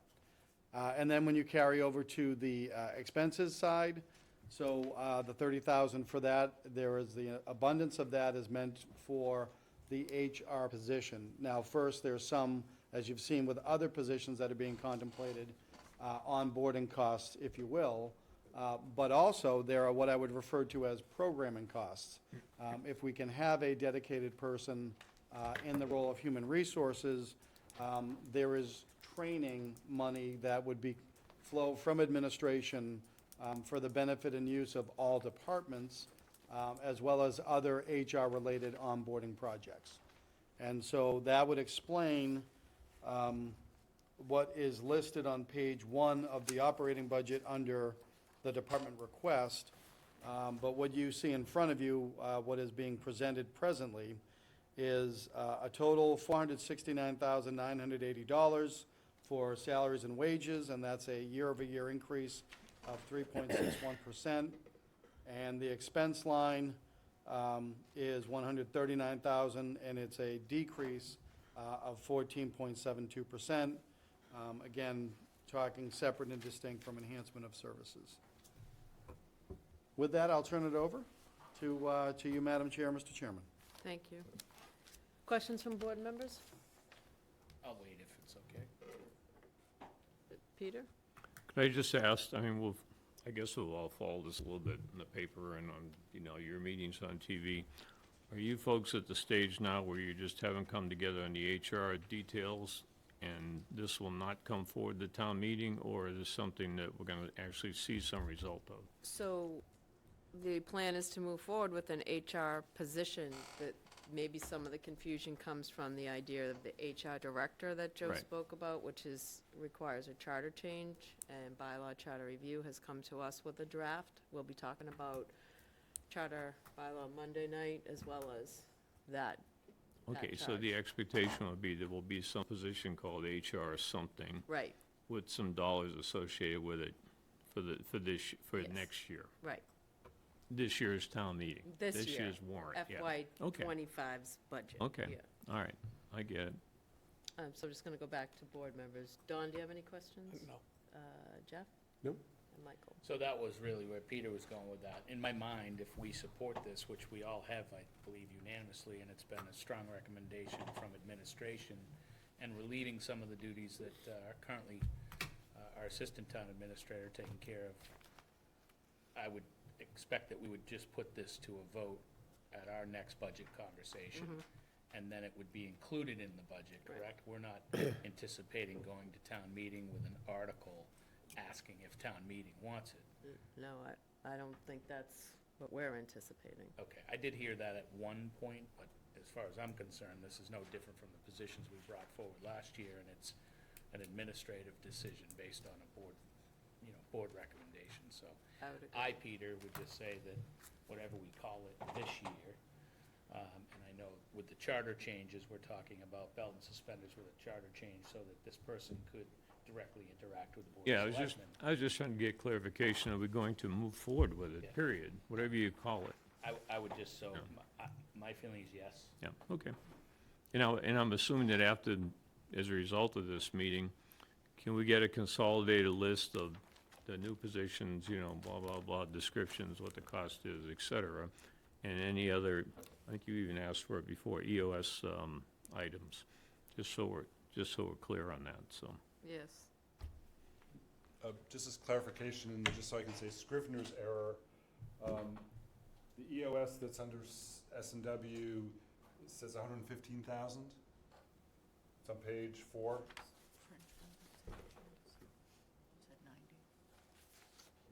And it's the same amount that was in the town administrator's budget funding step increases and HR director for FT.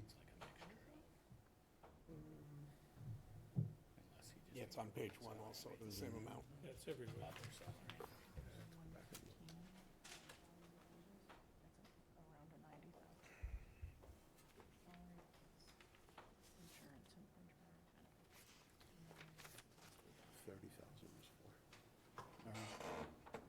Yes, I'll say that's Scrivener's. Okay. Thank you. We'll correct any of those errors. Yeah. And Joe, the 30,000 that's under expenses, under the 115,000, that is for the onboarding and training? Is that what that $30,000 line item is? So it would be some level of onboarding fringe benefit, if you will, if I'm saying that right, for the position. Yeah. But then we're now getting into an HR-type department, so then it would be HR programming, is probably the way I'd say that. So it is all related to that position? Correct. And then earlier when you spoke of step increases, more than one step, and having the money to do that. Where does that fall? Is that in the salary and wages under administration already? not in the 115. Joe, in your budget message, it said funding for step increases, HR director FT 115, so it might be part, that might be the 115 minus 90 is. Yeah, the 90 was So the it's in the specialist. 115. Yeah, the 90 this was the specialist, and they said 25 for, Thank you, I intended it to be under personnel type costs. thank you. Yep. Peter? Do you I have another question that's not administration, if you're ready for that. Yeah. Sure. Well, does your board have other questions on You have other administration? questions on before we administration? into Go ahead. that? I do. Does 204 Sisson fall under administration? In what way? Just to get an update on what projects have been completed, and, for example, like the utilities report on the community center, something like that, information on 204, the operating expenses? So, no, it doesn't fall under that, but I can work with both facilities maintenance and the Director of Cultural Affairs to put something like that together. Okay, and just an update on the capital projects that have been completed? Weren't there things done in the performance areas? I just haven't heard You're anything. talking specific to 204 Sisson Road? Yes, yeah. Yep, that's not covered under administration. Oh, it isn't? I No, haven't seen a line item But we can for it. do that, and I think, once we transition from my presentation on Department 149, there's other comments that I think others may have generally, yeah. Thank you, Joe. Peter? Well, unless anyone has any other questions on administration. Yeah, no, I was gonna, well, if we're done with that part of it, I was gonna ask, just on the cultural center, because I know we have salary and wages and we have expenses, which are like office supplies, right? And so I'm assuming, correct me if I'm wrong, that the rents over there go into the revolving fund? And then those funds are used to do what? Are we helping to pay any of this salary, or is there any offset there? So Joe, I'm gonna give you. Utilities, I don't know, what are we doing with it? In terms of the 204 Sisson and the, I'm trying to understand the revolving fund, which I assume the rents go into. And I think back to what you said a minute ago, through the chairman, are we done with administration? right. And That's then what I Joe asked. would be- Oh, I'm yeah, sorry. And you asked, and I'm not sure, I thought I saw another hand. I think Julie was looking to close that out. Yes. And then defer to the town. Close. You guys good? Okay. Right, thank you. And just to be clear, before we get off on the additional questions on 204, just to go to Joe, if you have other items you want to first discuss, so we stay on track with your budget, and then we talk about 204. I'm all set with Department 149. Okay, you're good. Okay, so back to that question, so I'll hand it back to you in terms of giving the specifics on where the monies are going. In terms of the 204 Sure, and I'm the just going to programs. make sure I can reference materials that everybody should have available. Mm-hmm.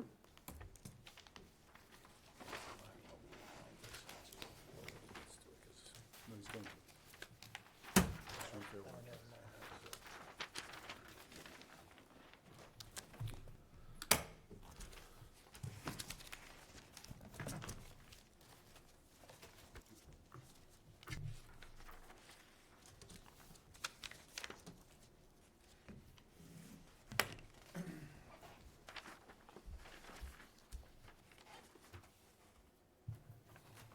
had my list of accounts. I think 204, all's here. I'm ready, I'll go up there and do some tumbling right now. You should check it all. My tumbling coach, I sent it to you. Cleaning and tumbling. Yeah, you should check it. I'll take a look. My, did share tumbling coach. Right. All right, thank you. So, first, if I'm hearing the questions correctly, with regard to the operating budget, so Appendix B, if you go to the last page of that worksheet, page 5, you will first see cultural affairs. Again, standard 2 lines of salary and wages versus expenses. Yep. So, Mr. Chairman, could you asked a question about, Oh, here's what I'm trying to, I'm Yep. just trying to understand. We rent space over there. I mean, we rent out space over there, right? So people pay rents, they go into, I assume, the revolving fund, right? Is there a revolving fund over there for that? so any of the cultural affairs tenants, Yep. they're operating under license agreements that the select board had executed. Yep. So those funds go in, should tie into the revolving fund under Chapter 8 of the bylaws for 204 Sisson Road Municipal Building. Right. Yep. Other programs that she may run separate from the tenancies should also go into revolving fund. Okay, and do you pull anything out of the revolving fund? I'm making this up. Is the revolving fund being used to pay like the gas bill? Or is it used at all to pay any of her salary or? It's not used for the director's salary, that's an operating budget expense Okay. that we've incorporated. The 204 revolving fund is jointly shared, but jointliness doesn't necessarily mean 50/50. But the facilities maintenance director has relied upon the 204 revolving fund for building needs and perhaps may use it for gas or fuel or other related building or maintenance costs. In addition to which the director uses that, cultural affairs director may use that to offset program costs. Okay, so the utility bills, gas, electric, and water for that building, do they come into the DPW? Or Sean, and where do they come from? Where are they getting paid from? So they're paid by DPW Okay, through the 204 for building use. okay, I'm just trying to understand, that's all. No, but, sorry. What I'm trying to say is DPW gets the gas bill, gets the other related bills for the building. Yeah, They process those for payment. When they process them for payment, they rely upon the funds available under 204 Sisson Road Revolving Fund. okay, so some of the revolving fund money goes to pay the utilities. I mean, that's what you're saying, right? Correct. Okay, I'm just asking. Yep. And to follow up on that, we should be able to get a fairly simple document that shows what gets spent out of the revolving fund and Absolutely. on what. Sure, absolutely. We'll just Thank get a report, right? Yeah. Yep. Thank you. And I know, maybe slowed down because of the budget cycle at some point, Madam Chair. I know we talked about just getting an overview of what we've done Yes. over there. So that's been requested and put on the agenda for us to discuss what we finished for procurement, what we have for programs, what we're using Yeah, for I'm Jim. just- So that update is coming in the near future, I believe. Thanks. Yes, it That's is. correct. Yeah. Yep. Anybody else? So the Good. revolving fund stuff isn't in here anywhere specifically. The revolving. No, No. there's no revolving fund information in It's all here separate. because, correct, we don't use them for the operating budget per se. Any Good. other questions? I guess, well, just maybe a continued explanation. So there's those utilities at 204, say, those are charged to an account that within Munis shows expenses, utility expenses. Correct. Going to the 204. Correct, yep. That's what I thought. And typically processed by Public Works because of facilities maintenance. And are in the Public Works budget.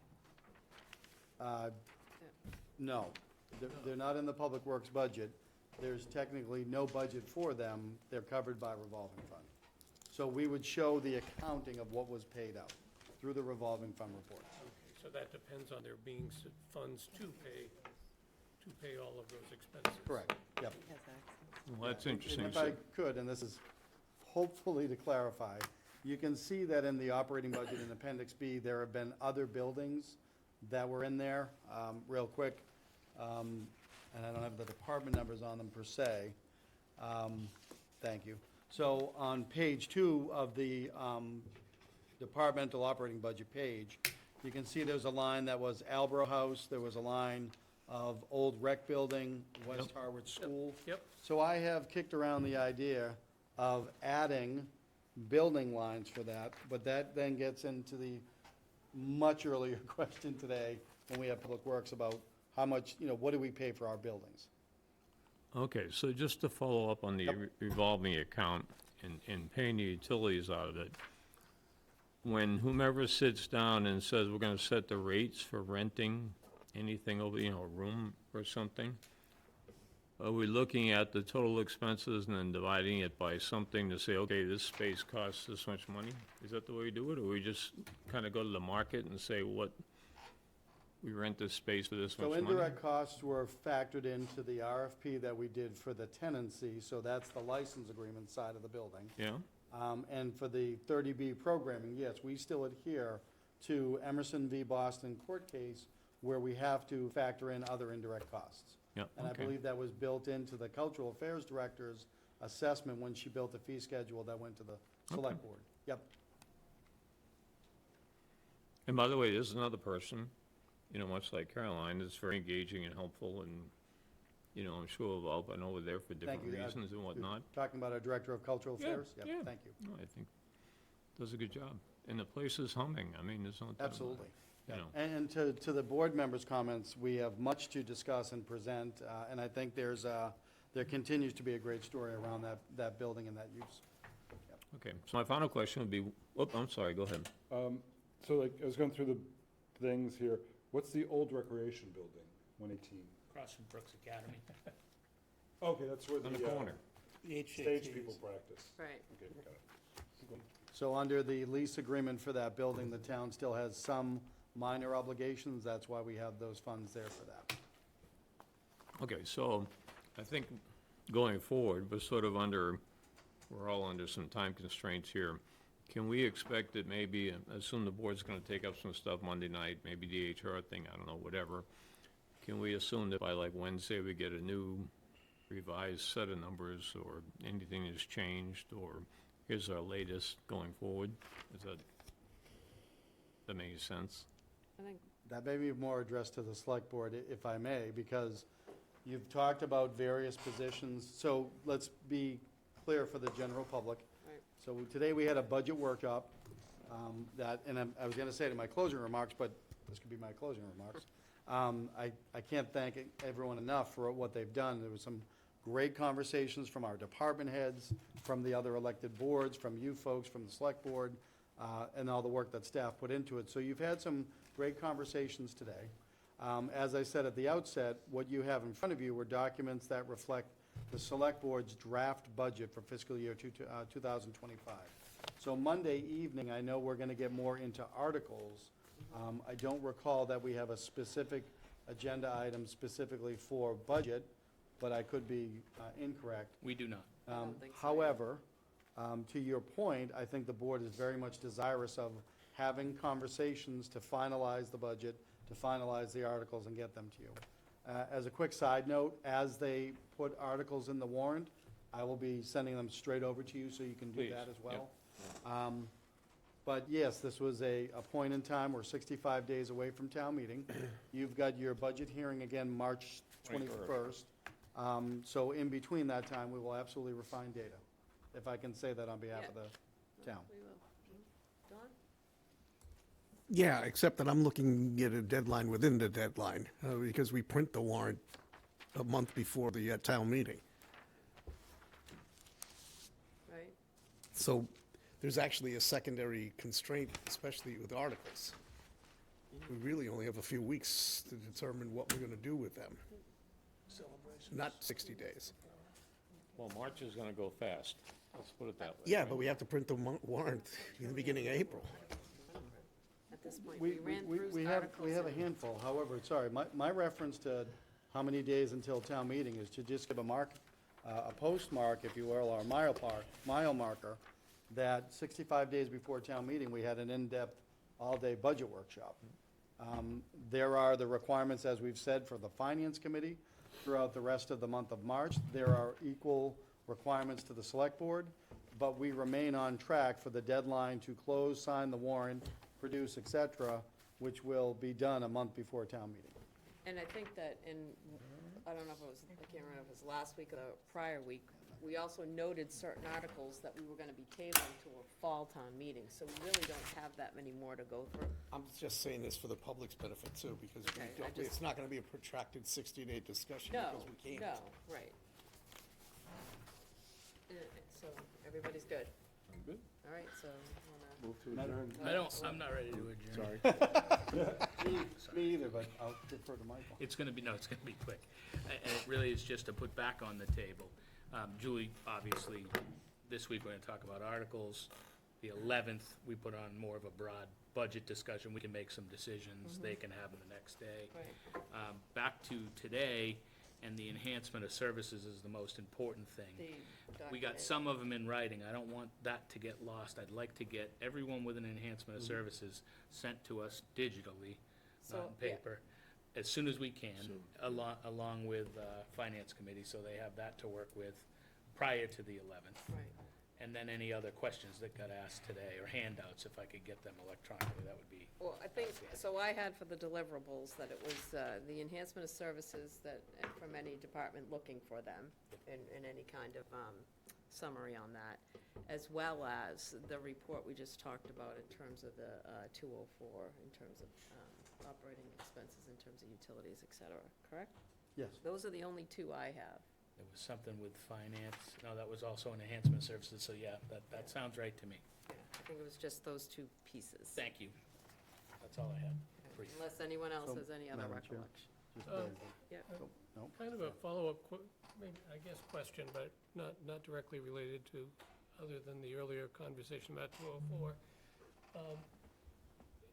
Occasionally, this comes up also, I guess, with regard to the warrant article on revolving funds. Do you folks get reports for the ins and outs to all the revolving funds?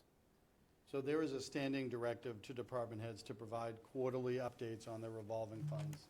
I think the disconnect, if I can say it that way, has been, there's been a massive backlog on getting the data that the turnovers to the treasurer that are then deposited, that are then recorded in Munis, because we, or I should say through the accounting department, can produce all of those Munis reports.